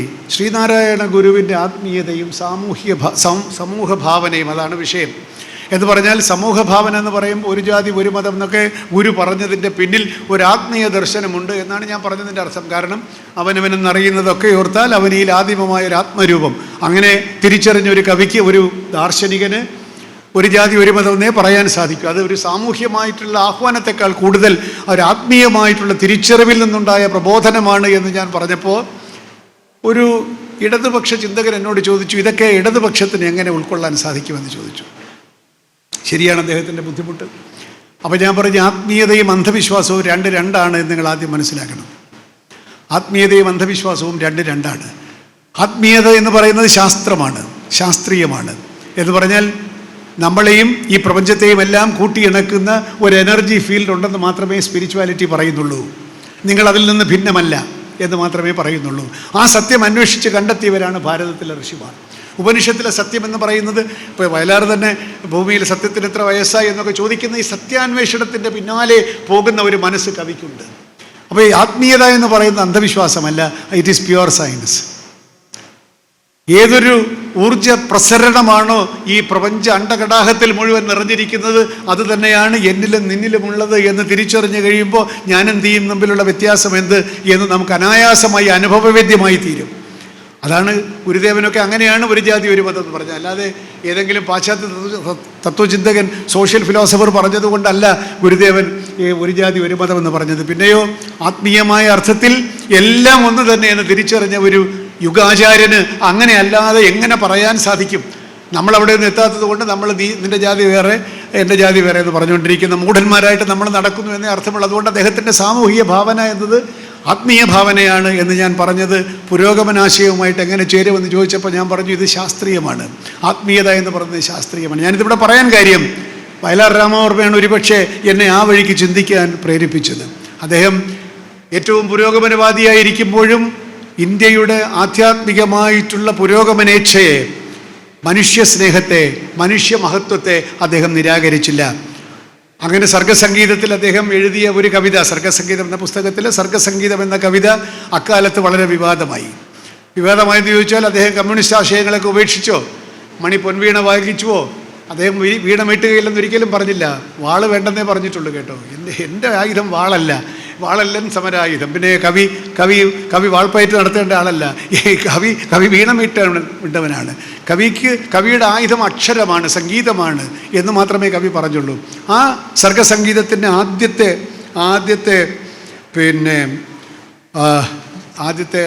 സർഗസംഗീതം എന്ന് പറയുന്ന കവിതയുടെ ഏതാനും വരികൾ നമ്മൾ ഓർത്തിരിക്കണം. അത് ഞാനൊരു പാടാനൊന്നും വലിയ മിടുക്കനല്ലെങ്കിൽ ഞാൻ സർഗസംഗീതത്തിലെ ആ ശ്ലോകം, അത് ശ്രദ്ധരയാണ് ചുവൃത്തം, അതോ ശ്രദ്ധരയോ മറ്റോ. ആരണ്യന്തര ഗഹ്വരോദര തപസ്ഥാനങ്ങളിൽ സൈന്ധവോദാര ശ്യാമ മനോഭിരാമ പുളിനോപാന്ത പ്രദേശങ്ങളിൽ. ഇത് വലിയ സംസ്കൃതമാണെന്ന് ധരിക്കേണ്ട. അങ്ങ് പണ്ട് കാലത്ത് സൈന്ധവ പുളിനങ്ങളിൽ, സിന്ധു നദിയുടെ തീരത്തൊക്കെ, അല്ലെങ്കിൽ ആരണ്യാന്തര ഗഹ്വരങ്ങളിൽ, വനാന്തരങ്ങളിൽ, ഗുഹകളിലൊക്കെ തപസ്സിരുന്ന അങ്ങനെയുള്ള പ്രദേശങ്ങളിൽ ആര് അന്തർമുഖം ഈ പ്രപഞ്ച പരിണാമോത്ഭിന്ന സർഗക്രിയ സാരം തേടി അലഞ്ഞ് പണ്ട് അവരല്ല ചൈതന്യം എൻ ദർശനം. നിങ്ങളത് ശ്രദ്ധിച്ച് വായിച്ചാൽ മാത്രം മതി.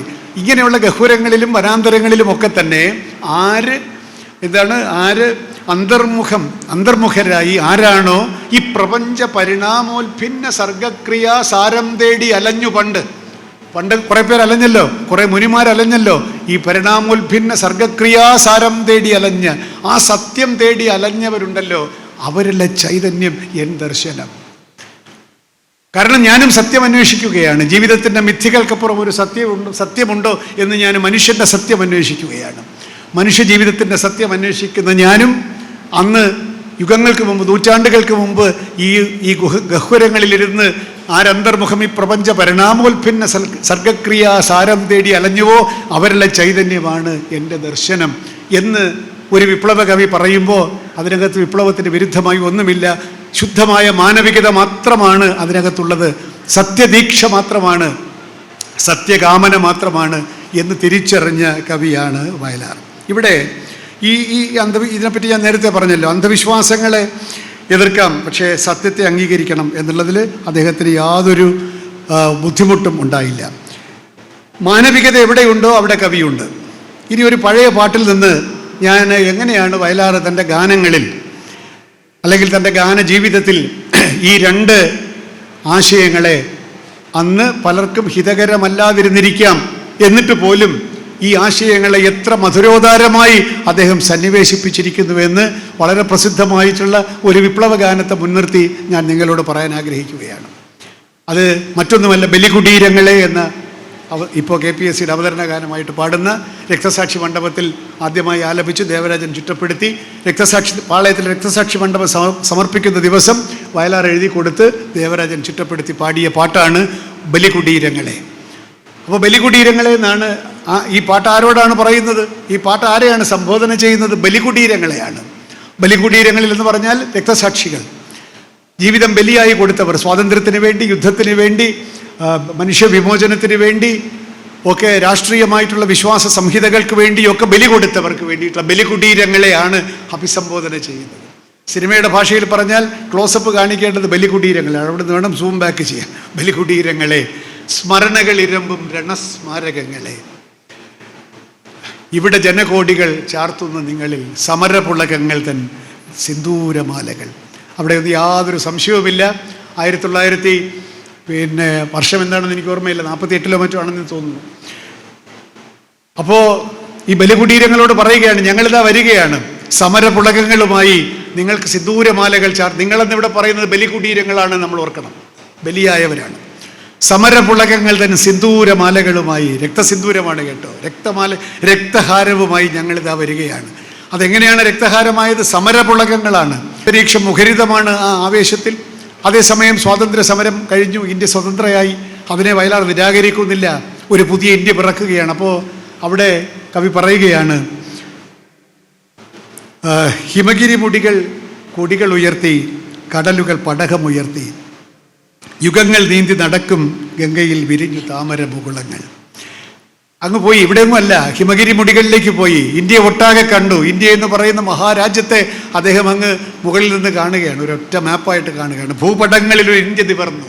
അങ്ങനെ കാണുമ്പോഴാണ് കേട്ടോ ഈ വയലാറിന് വലിയൊരു സിദ്ധിയുണ്ട്. അദ്ദേഹത്തിന് ആകാശത്തോളം പോയിട്ട് ലോകത്തെ കാണാൻ സാധിക്കും. അത് ഞാൻ വേറൊരു സന്ദർഭത്തിൽ പറഞ്ഞതാണ്. അപ്പോൾ ഇന്ത്യയുടെ മാപ്പ് കാണണമെങ്കിൽ അങ്ങ് മുകളിൽ പോകണം കേട്ടോ. അപ്പോൾ ഹിമഗിരി മുടികൾ കൊടികൾ ഉയർത്തിയതൊക്കെ കണ്ടു. ഇവിടെ കടലുകൾ പടകമടിക്കുന്നത് കേട്ടു. ഇതൊക്കെ അതിൻ്റെയൊക്കെ ഒരു ശബ്ദത്തിൻ്റെ ഒരു ഔജ്ജല്യം കൂടി നമ്മൾ മനസ്സിലാക്കണം. ഹിമഗിരി മുടികൾ അങ്ങനെ കൊടികൾ നിവർത്തി നിൽക്കുന്നു, കൊടികൾ ചാർത്ത് നിൽക്കുന്നു, കടലുകൾ പടകമടിക്കുന്നു, യുഗങ്ങൾ നീന്തി നടക്കും യമുനയിൽ വിരിഞ്ഞു താമര മുകുളങ്ങൾ. അങ്ങനെ ഒന്നൊന്നായി അങ്ങനെ താമര മുകുളങ്ങൾ യുഗങ്ങൾ നീന്തി നടക്കുന്ന ഗംഗയിൽ അങ്ങനെ വിരിയുകയാണ്. പുതിയ പ്രതീക്ഷയുടെ താമര മുകുളങ്ങൾ വിരിയുകയാണ്. അപ്പോഴാണ് ഭൂപടങ്ങളിൽ ഒരു ഇന്ത്യ നിവർന്നു. ഒരു പുതിയ ഇന്ത്യ ഭൂപടങ്ങളിൽ നിവർന്നു. ജീവിതങ്ങൾ തുടലൂരിയെറിഞ്ഞു. അടുത്ത വരി എനിക്ക് കിട്ടുന്നില്ല, എന്താണ്? ജീവിതങ്ങൾ തുടലൂരിയെറിഞ്ഞു പാടിയെങ്കിൽ, ചുണ്ടിൽ ഗാഥകൾ, കരങ്ങളിൽ ഈ പൂച്ചെണ്ടുകൾ, പുതിയ പൗരൻ ഉണർന്നു.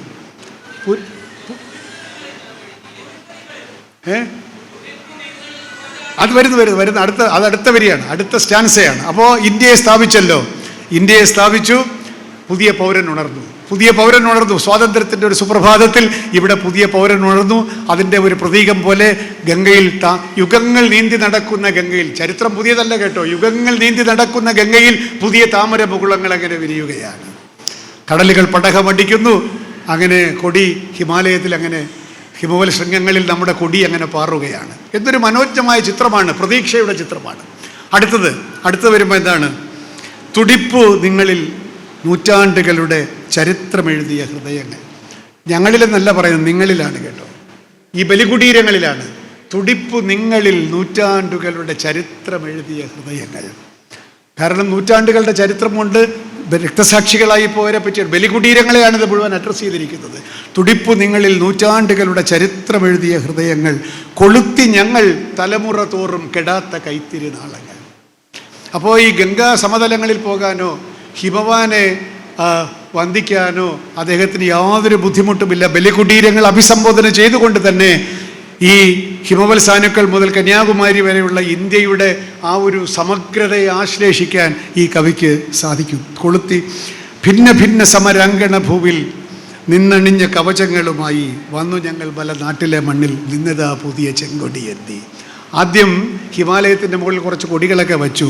എന്നാൽ ഇവിടെ മലനാട്ടിൽ നിന്ന് ഒരു ചെങ്കൊടിയുമായി ഞങ്ങളിതാ ഹിമവാനിലേക്ക് വരുന്നു എന്ന് പറയുന്നിടത്ത് ആധുനികമായിട്ടുള്ള പുരോഗമനാശയങ്ങളെയും ഭാരതീയമായിട്ടുള്ള ആശയങ്ങളെയും സമന്വയിപ്പിച്ചുകൊണ്ട് ആ ഹിമവൽ ശൃംഗത്തിൽ ഒരു ചെങ്കൊടി നാട്ടാൻ മലയാളിയെ മലനാട്ടിൽ നിന്ന് കുറച്ച് പേരെ നിയോഗിച്ച ആ കവിഭാവനയ്ക്ക് മുമ്പിൽ റെഡ് സല്യൂട്ട് അല്ലാതെ എന്താണ് നമുക്ക് ചെയ്യാൻ സാധിക്കുക?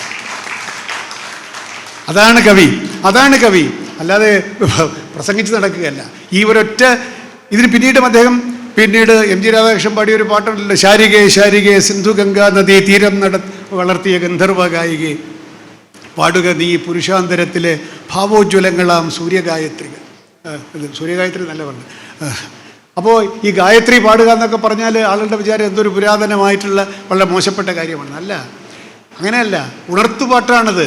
ഈ ഭാരതം ഉണരട്ടെ എന്നാണ് പറയുന്നത്. വീണ്ടും വീണ്ടും ഉണരട്ടെ. ഒരു ഭാരതത്തിൻ്റെ സർഗശക്തി ഉണരുന്ന ഏതൊരു യജ്ഞത്തെയും അദ്ദേഹം ആ ഭാരതീയമായിട്ടുള്ള കാഴ്ചപ്പാടിലൂടെ കണ്ട് അതിനെ അംഗീകരിക്കുന്ന ഒരു മനസ്സ്. ഇങ്ങനെയാണ് അദ്ദേഹം പൗരസ്ത്യവും പാശ്ചാത്യവുമായിട്ടുള്ള വികസന സങ്കല്പങ്ങളെ, ആത്മീയമായ വികസനത്തെ, മാനവികതയുടെ വികസനത്തെ അദ്ദേഹം സംയോജിപ്പിച്ചത് എന്ന് ഈ പാട്ടിലൂടെ നിങ്ങൾക്ക് ചിന്തിക്കാൻ സാധിക്കണമെന്ന് മാത്രമേ ഞാനിവിടെ ഉദ്ദേശിച്ചിട്ടുള്ളൂ. നമുക്കധികം സമയമില്ല.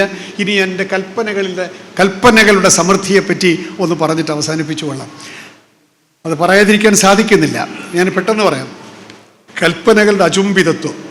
വയലാറിൻ്റെ ഓരോ പാട്ടുകൾ ഇറങ്ങുന്ന സമയത്തും ഞങ്ങളൊക്കെ അത്ഭുതപ്പെട്ട് നിൽക്കും. അതിനകത്ത് കുറച്ച് വാക്കുകളൊക്കെ ഞങ്ങളൊക്കെ പഠിച്ചത് അങ്ങനെയാണ്. ഉദാഹരണത്തിന് എന്താണ്, മന്ദസമീരിൽ ഒഴുകി ഒഴുകി വരും ഇന്ദ്രജാപം നീ. അതിന് അടുത്തൊരു വാക്കുണ്ട്, ഇന്ദുഗോപം നീ. എന്താ ഇന്ദുഗോപം? നമുക്ക് മനസ്സിലായിട്ടില്ല. അന്ന് വീട്ടിൽ ഡിക്ഷണറി ഇല്ലാത്തതുകൊണ്ട് വല്ലവരോടൊക്കെ ചോദിച്ച് മനസ്സിലാക്കിയപ്പോൾ ഇത് മിന്നാമിനുങ്ങാണെന്ന് മനസ്സിലായി. ഇന്ദുഗോപം എന്ന് പറഞ്ഞാൽ മിന്നാമിനുങ്ങ്. അങ്ങനെ എത്ര വാക്കുകൾ വയലാർ നമുക്ക് തന്നിരിക്കുന്നു അന്നത്തെ കാലത്ത്. ഇപ്പോഴത്തെ പാട്ടുകൾ കേട്ടാൽ നമ്മുടെ ഉള്ള വാക്കുകൂടെ പോകും, കേൾക്കരുത് കേട്ടോ. നിങ്ങൾ പഠിച്ച മലയാളം കൂടെ അതോടുകൂടി തീർന്നു കിട്ടും. കാരണം അവരുടെ കുറ്റമല്ല, പാട്ടുകളുടെ ഒരു അന്തരീക്ഷം അങ്ങനെ ആയിപ്പോയി എന്നുള്ളത് കൊണ്ടാണ്. അത് മാറി വരുമെന്ന് നമുക്ക് പ്രതീക്ഷിക്കാം. കേട്ട് ശീലിച്ചത് കൊണ്ട്, നമ്മൾ സ്ഥിരമായി കേട്ട് ശീലിച്ചു എന്നുള്ള ഒരൊറ്റ കാരണത്താൽ വയലാർ ഗാനങ്ങളുടെ കൽപ്പന സമൃദ്ധിയും അചുംബിതത്വവും നമ്മൾ കാണാതെ പോകുന്ന മഹാപരാധം മലയാളികൾ ചെയ്തുകൊണ്ടിരിക്കുകയാണ്. അതിൻ്റെ ചമൽക്കാരം എന്ത് എന്ന് തിരിച്ചറിയാൻ സാധിക്കാത്ത രീതിയിൽ സാധാരണത്വം നമ്മളെ പിടികൂടിയിരിക്കുകയാണ്. നിങ്ങളുടെ മകൾ അല്ലെങ്കിൽ നിങ്ങളുടെ ഭാര്യ ഒരു സുന്ദരിയാണ് എങ്കിൽ നമ്മൾ ഭാര്യയെ വർണ്ണിക്കാറില്ലല്ലോ.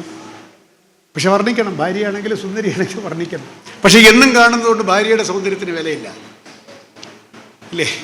അതുകൊണ്ടാണ് ആരെങ്കിലും ഒരു കോംപ്ലിമെൻ്റ് കൊടുക്കുമ്പോൾ ഭാര്യമാർക്ക് വലിയ സന്തോഷം. കാരണം ഈ മുരടൻ ഭർത്താവോ ഒന്നും പറയുന്നില്ല, എന്നാൽ ആരെങ്കിലും ഒരു കോംപ്ലിമെൻ്റ് തന്നല്ലോ എന്ന് പറയുന്നത് പോലെ ദിവസവും കാണുന്നു എന്നുള്ളത് കൊണ്ട് സൗന്ദര്യമല്ലാതായി തീരുന്നില്ല എന്ന് പറയുന്നത് പോലെ നമ്മൾ ഒരുപാട് തവണ കേട്ടുപോയി എന്നുള്ളത് കൊണ്ട് ഒരു കാവ്യ ചമൽക്കാരം ഇല്ലാതായി തീരുന്നില്ല. വയലാറിൻ്റെ പാട്ടുകൾ ഇനി കേൾക്കുമ്പോഴെങ്കിലും ഇതാദ്യമായി കേൾക്കുന്നത് പോലെ ഉള്ള ഒരു ഉൾക്കിടലത്തോടു കൂടി നമുക്ക് കേൾക്കാൻ സാധിക്കണം. അതാണ് എൻ്റെ ഈ പ്രഭാഷണം കൊണ്ടുള്ള ഏറ്റവും വലിയ പ്രയോജനം എന്ന് ഞാൻ വിചാരിക്കുകയാണ്. ഏത് പാട്ട് കേട്ടാലും അതിനകത്ത് നമ്മളുടെ ഈ ശീലത്തിൻ്റെതായിട്ടുള്ള മാറാലെ ഒന്ന് മാറ്റിയിട്ട് ആ കണ്ണാടി ഒന്ന് തുടച്ചിട്ട് ഒന്നും കൂടെ ഫ്രഷായിട്ട് നോക്കുമ്പോൾ എന്തിന് പാടി പതിഞ്ഞ പാട്ട് മാനസമൈനേ വരൂ. അതിനു മുമ്പ് ആരെങ്കിലും ഇവിടെ മാനസമൈന എന്നൊരു പ്രയോഗിച്ചിട്ടുണ്ടോ? മാനസമൈനേ വരൂ. മനസ്സിൽ താമസിക്കുന്ന മൈനയെന്നോ മനസ്സാകുന്ന മൈനയെന്നോ മനസ്സ് പോലുള്ള മൈനയെന്നോ എങ്ങനെ വേണമെങ്കിലും നമുക്ക് വിഗ്രഹിക്കാം. എങ്കിലും മാനസമൈനേ വരൂ എന്ന് കേൾക്കുമ്പോൾ നമ്മളിങ്ങനെ പാടി മാനസമൈനേ വരൂ, ആ പ്രയോഗത്തിനകത്തുള്ള ഒരു ഭാവനയുടെ ഒരു സാന്ദ്രതയുണ്ടല്ലോ, അത് നമ്മളെ വിട്ടുപോകുന്നു എന്നാണ് ഞാൻ. അതുകൊണ്ട് ഇനിയെങ്കിലും വയലാർ ഗാനങ്ങൾ കേൾക്കുമ്പോൾ ജാഗ്രതയോടുകൂടി കേൾക്കണം എന്നുള്ളതാണ് എൻ്റെ അതിന് നിങ്ങൾക്ക് ചില ഉദാഹരണങ്ങൾ മാത്രമേ ഞാൻ ഇവിടെ പറയുന്നുള്ളൂ. ശ്രദ്ധിക്കും തോറും അഴകേറുന്ന കൽപ്പനകൾ. ചില ഉദാഹരണങ്ങൾ. സ്വർണ്ണചാമരം വീശി എത്തുന്ന സ്വപ്നമായിരുന്നെങ്കിൽ ഞാൻ. എല്ലാവർക്കും അറിയാവുന്ന പാട്ടാണല്ലോ, യക്ഷിയുടെ പാട്ട്. നിങ്ങൾ ആലോചിച്ചിട്ടുണ്ടോ? ഞാനൊരു സ്വപ്നമായിരുന്നെങ്കിൽ എന്നാണ് ആഗ്രഹം. അവളുടെ മനസ്സിലെ ഒരു സ്വപ്നമായി എനിക്ക് തീരണം. She should desire me. അതാണല്ലോ, അവളുടെ മനസ്സിലൊരു സ്വപ്നമായി ഞാൻ തീരണം. എങ്ങനത്തെ സ്വപ്നം? വെറുതെ അങ്ങ് ദുസ്വപ്നമായ പോരാ, പേടി സ്വപ്നമായ പോരാ, പിന്നെയോ സ്വർണ്ണചാമരം വീശി എത്തുന്ന സ്വപ്നം. അത് വളരെ ഡൈനാമിക്കാണ് ഈ പറഞ്ഞത്. സ്വർണ്ണചാമരം വീശി എങ്ങനെ വരുമോ, സ്വർണ്ണചാമരം വീശിക്കൊണ്ട് ഒരാൾ വന്നാൽ എങ്ങനെ ഇരിക്കും, അതുപോലെ കംഫർട്ടിംഗ് ആയിട്ട് സുഖപ്രദമായ അങ്ങേയറ്റം നമ്മൾ നിർവൃതിദായകമായ അവളുടെ ഒരു സ്വപ്നമായി ഞാൻ തീർന്നെങ്കിൽ എന്നാണ്, ആ സ്വർണ്ണചാമരം വീശിയെത്തുന്ന സ്വപ്നമായിരുന്നെങ്കിൽ ഞാൻ എന്ന് പറയുമ്പോൾ നമ്മൾ സ്വർണ്ണചാമരം വീശിയെത്തുന്ന അങ്ങനെ പറയേണ്ടതല്ല, അത് ഉള്ളു പിഴിഞ്ഞെടുത്ത ഉപമയാണ്, അല്ലെങ്കിൽ കൽപ്പനയാണ്. സ്വർണ്ണചാമരം വീശിയെത്തുന്ന സ്വപ്നം, അങ്ങനെ അതിനകത്തെല്ലാം കൽപ്പനകൾ, ചിറകു അണിയുന്ന പുഷ്പമംഗല്യ രാത്രിയിൽ, അങ്ങനെ അതിനകത്ത് എല്ലാ വരികളും അത്രയും തന്നെ മനോഹരമാണ്. അത് ഞാൻ BSc പഠിക്കുമ്പോൾ ഈ പടം കാണാൻ വേണ്ടി, ഈ പടമൊന്നും എനിക്ക് ഓർമ്മയില്ല, ഈ പാട്ട് തന്നെ ഇങ്ങനെ ഇതെങ്ങനെ എഴുതാൻ സാധിക്കുന്ന ഒരാളിന് എന്ന് ഒരു 18-കാരൻ വിസ്മയിച്ചത് ഇപ്പോഴും ഞാൻ മറക്കുന്നില്ല. അത്ര ഉജ്ജ്വലമാണ് അതിലെ ഓരോ പാട്ടുകളുണ്ട് കേട്ടോ. ഞാനീ പറയുന്നത് കേട്ട് പഴകിച്ച മാലിനി നദിയിൽ കണ്ണാടി നോക്കും മാനെ പുള്ളിമാനെ, ആരോടും പോയി പറയരുത് ഈ കഥ മാനെ പുള്ളിമാനെ. എല്ലാവർക്കും അറിയാമെന്നുള്ള പാട്ടാണല്ലോ, ശകുന്തളയിലെ പാട്ടാണ്. ഈ മാലിനി നദിയിൽ കണ്ണാടി നോക്കുന്ന പുള്ളിമാനെ നമ്മളാരെങ്കിലും നേരത്തെ സങ്കല്പിച്ചിട്ടുണ്ടോ? മാൻ വെള്ളം കുടിക്കാൻ വരും, മാലിനി നദിയിൽ വെള്ളം കുടിക്കാൻ വരുന്ന പുള്ളിമാനെ എന്നല്ല വയലാർ എഴുതിയത് കേട്ടോ. മാലിനി നദിയിൽ നിന്ന് വെള്ളം കുടിക്കാൻ വരുന്ന മാനെ പുള്ളിമാനെ എന്നല്ല. പിന്നെയോ, അങ്ങനെ വെള്ളം കുടിക്കാൻ വരുന്ന മാനെ എന്ന് പറഞ്ഞാൽ അതിനകത്ത് കവിതയില്ലല്ലോ. മാലിനി നദിയിൽ കണ്ണാടി നോക്കും മാനെ പുള്ളിമാനെ എന്ന് പറഞ്ഞതിൻ്റെ ചമൽക്കാരം എന്തേ നമ്മൾ ശ്രദ്ധിക്കാതെ പോകുന്നു എന്നാണ് എൻ്റെ ചോദ്യം. അതിനകത്ത് വേറൊരു കാര്യം കൂടെ ഉണ്ട്, ഒരു കുസൃതി കൂടെ ഉണ്ട്. ആരോടും പോയി പറയരുത് ഈ കഥ. എന്ത് കഥ? അതൊന്നും പറയുകയല്ല, ഈ കഥ പറഞ്ഞ അപകടമാവുന്നേ പറയുന്നുള്ളൂ. ഈ കഥ മാനെ. എന്നിട്ട് അടുത്ത വരി എന്താണ്? ഇത് നീ പറയാതിരിക്കാൻ വേണ്ടി എങ്ങനെയൊക്കെ നിന്നെ ഞാൻ പ്രീണിപ്പിക്കാം എന്നാണ്. ഞാൻ നിൻ്റെ സഖിയുടെ കൂട്ടുകാരനല്ലേ, അവരോടും പറയരുത് എന്നൊക്കെയാണ് കേട്ടോ. നിൻപ്രിയ സഖിയുടെ ചഞ്ചലമിഴിയുടെ നിത്യകാമുകനല്ലേ ഞാനെന്നാണ് അയാൾ പറയുന്നത് കേട്ടോ. അതുകൊണ്ട് ഈ വളരെ എല്ലാവർക്കും അറിയാവുന്ന പാട്ടാണല്ലോ, മാലിനി നദിയിൽ കണ്ണാടി നോക്കും മാനെ പുള്ളിമാനെ. പക്ഷെ നമ്മുടെ മനസ്സിൽ ആ ചിത്രം തെളിയുന്നില്ല. ഇവരങ്ങനെ മാലിനി നദിയുടെ തീരത്ത് അവർ ശയിക്കുകയോ ഇരിക്കുകയോ ചെയ്യുന്ന സമയത്ത് ഇവിടെ വന്ന് ഒരു പുള്ളിമാൻ അങ്ങനെ മുഖം നോക്കി, കണ്ണാടി നോക്കി. ആ കണ്ണാടി നോക്കിയ മാൻ അപകടകാരിയാണ്, അവനെല്ലാം കണ്ടല്ലോ. അപ്പോൾ കണ്ണാടിയാണോ നോക്കിയത്, ഇങ്ങോട്ടാണോ നോക്കിയതെന്ന് അറിഞ്ഞുകൂടെ കേട്ടോ. മാലിനി നദിയിൽ കണ്ണാടി നോക്കും മാനെ പുള്ളിമാനെ എന്ന് കേൾക്കുമ്പോൾ ഇനിയെങ്കിലും നിങ്ങൾ ഓർക്കണം, മാലിനി നദിയുടെ ഏതോ ഒരു പർണാശ്രമത്തിലോ വള്ളിക്കുടിലിലോ ദുഷ്യന്തനും ശകുന്തളയും ഉണ്ടായിരുന്നുവെന്നും ഇവിടെ പുള്ളിമാൻ അങ്ങനെ നിന്ന് കണ്ണാടി നോക്കിയതാണോ അവരെ നോക്കിയതാണോ എന്ന് അറിയാത്ത മട്ടിൽ പുള്ളിമാൻ ഒരു കള്ളനോട്ടവുമായി കണ്ണാടി നോക്കിയ രംഗം നിങ്ങൾ ഓർക്കുമെങ്കിൽ ആ പാട്ടിന് പുതിയ അർത്ഥത്തിൻ്റെ ചിറകുകൾ വിരിയുമെന്നുള്ള കാര്യത്തിൽ സംശയമില്ല. പിന്നെ മൂന്നാല് ഉദാഹരണങ്ങളുള്ളൂ കേട്ടോ, സമയമില്ല. പിന്നെ നിലാവാണ് വയലാറിൻ്റെ ഏറ്റവും വലിയ സൗന്ദര്യ സങ്കല്പം എന്ന് എനിക്ക് തോന്നുന്നു. അദ്ദേഹം ഏറ്റവും കൂടുതൽ ഒരു സുന്ദരമായ ഒരു വസ്തുവിനെ സങ്കല്പിച്ചിട്ടുണ്ടെങ്കിൽ നിലാവാണ്. എത്ര പാട്ടുകളാണ് നിലാവിനെ പറ്റിയെന്ന് ഞാൻ എണ്ണി നോക്കിയിട്ട് അന്തമില്ല. ഒരു കിണ്ണം ചന്ദനവും കൊണ്ട് ഓടി നടക്കും വെണ്ണിലാവ് എന്ന് കേൾക്കുമ്പോൾ നാടകഗാനമാണ്. അതിപ്പോൾ എന്താ എത്രയെന്ന് പറയാൻ ഓടി നടക്കട്ടെ. പക്ഷെ എന്താണ്, ഒരു പെൺകുട്ടിയല്ല ഓടി നടക്കുന്നത്, ഒരു കിണ്ണം ചന്ദനവും കൊണ്ട് ഓടി നടക്കും വെണ്ണിലാവാണ് കേട്ടോ. ഈ വെണ്ണിലാവ് ഇങ്ങനെ ഈ മേഘങ്ങൾക്കിടയിൽ നിന്ന് പടരുമ്പോൾ, അന്ന് നമ്മൾ ഈ ടൗണിലൊന്നും ജീവിക്കാത്തവർക്കറിയാം, നമ്മുടെ നാട്ടിൻപുറത്തൊക്കെ അങ്ങനെ ഓലകൾക്കിടയിലൂടെ ഈ വെണ്ണിലാവ് ഇങ്ങനെ പടർന്നു വരുമ്പോൾ കവിക്ക് തോന്നുകയാണ് ഒരു കിണ്ണം ചന്ദനവും കൊണ്ട് ഓടി നടക്കും വെണ്ണിലാവ് എന്ന് പറയുമ്പോൾ അതിൻ്റെ ചാരുത നമ്മൾ അറിയണ്ടേ. ഓടി നടക്കുന്ന വെണ്ണിലാവുണ്ട്, കയ്യിലൊരു കിണ്ണം ചന്ദനവും ഉണ്ട് കേട്ടോ. ഏതോ ഒരു പെൺകുട്ടി ഒരുപക്ഷെ മനസ്സിലുണ്ടായിരുന്നിരിക്കണം, ഒരു കിണ്ണം ചന്ദനവും കൊണ്ട് വന്ന ഒരു പെൺകുട്ടി മനസ്സിലുണ്ടായിരിക്കണം. അത് ഈ നിലാവുമായിട്ട് അദ്ദേഹം അങ്ങോട്ട് കൂട്ടി യോജിപ്പിച്ചു കളഞ്ഞു. അങ്ങനെ ആയിരിക്കുമല്ലോ ഇതൊക്കെ, നമുക്ക് അറിഞ്ഞുകൂടാവുന്നു. ഏതോ ഒരു ചിത്രം മനസ്സിലുണ്ട്, ഒരു കിണ്ണം ചന്ദനവും കൊണ്ട് ഓടി നടക്കും വേണ്ടില്ലാതെ. അത് നേരത്തെ ഞാൻ പറഞ്ഞു, പൂനിലാവലക്കിയ പുളിയിലക്കരയുള്ള പുടവയെടുത്തു. പുളിയിലക്കരയുള്ള പുടവ നിങ്ങളൊക്കെ ഉടുക്കും, പക്ഷേ പൂനിലാവലക്കിയ പുളിയിലക്കരയുള്ള പുടവയെടുത്ത് നടന്നതാണ് ആര്? ഈ പുന്തനരുവി. നമ്മൾ ചിന്തിക്കണം, ഈ പൂനിലാവിലാണ് അലക്കുന്നത് കേട്ടോ, ഡ്രൈ ക്ലീനിങ്ങിനൊന്നുമല്ല, പൂനിലാവിലാണ് അലക്കാൻ കൊടുക്കുന്നത്. എങ്കിൽ മാത്രമേ അത്ര വെണ്മ കിട്ടുള്ളൂ. ടെമ്പിൾ ഡ്രൈ ക്ലീനറൊന്നുമല്ല, പൂനിലാവലക്കിയ പുളിയിലക്കരയുള്ള പുടവയെടുത്ത് നടന്നു. അങ്ങനെ വേണം ഉടുക്കാൻ, അല്ലാതെ ഈ പുടവയൊന്നുമല്ല, പൂനിലാവിൽ തന്നെ അലക്കണം. ഇനിയുണ്ട് കേട്ടോ, വസുമതി ഋതുമതി എന്ന വളരെ പ്രസിദ്ധമായിട്ടുള്ളൊരു പാട്ട്. ഇങ്ങനെ പറഞ്ഞു പോയ ഒരുപാട് എൻ്റെ പുസ്തകത്തിൽ ഞാൻ കുറേ ഇങ്ങനെ പറയുന്നുണ്ട്. ഈ വസുമതി ഋതുമതി എന്താണ്? ആർക്കെങ്കിലും ആ പാട്ട് മുഴുവനായിട്ട് മനസ്സിലായിട്ടുണ്ടോ എന്നെനിക്ക് സംശയമാണ്. എല്ലാവരും പാടും, ഗംഭീരമായിട്ട് പാടും. പിന്നെ ഈ പാട്ടുകാർക്ക് അർത്ഥം അറിയേണ്ട കാര്യമില്ല, ഈ സായും പായും തായും ഒക്കെ മതി, അവരങ്ങനെയൊക്കെയാണ് എഴുതുക. അപ്പോൾ പാട്ടുകാരെ കുറ്റം പറഞ്ഞിട്ട് കാര്യമില്ല, അവർക്ക് അതിനകത്ത് മ്യൂസിക് മാത്രമാണ് പ്രധാനം. എന്നാലും ശ്രോതാക്കൾ അങ്ങനെയല്ല. വസുമതി ഋതുമതി ഇവിടെ വരൂ, ഈ ഇന്ദു പുഷ്പഹാരമണിയൂ എന്നാണ്. അത്രയേ ഉള്ളൂ, പല്ലവി അത്രയേ ഉള്ളെന്ന് എനിക്കുള്ളത്. ആരാണ് ഈ വസുമതി, ആരാണ് ഋതുമതി? ഭൂമിയെ പറ്റിയാണ് ഈ പറയുന്നത്. വസുക്കളെ, അതുകൊണ്ടാണല്ലോ വസുന്ധരേ ഈ മനോഹര തീരത്ത് തരുമോ ഇനിയൊരു ജന്മം കൂടി.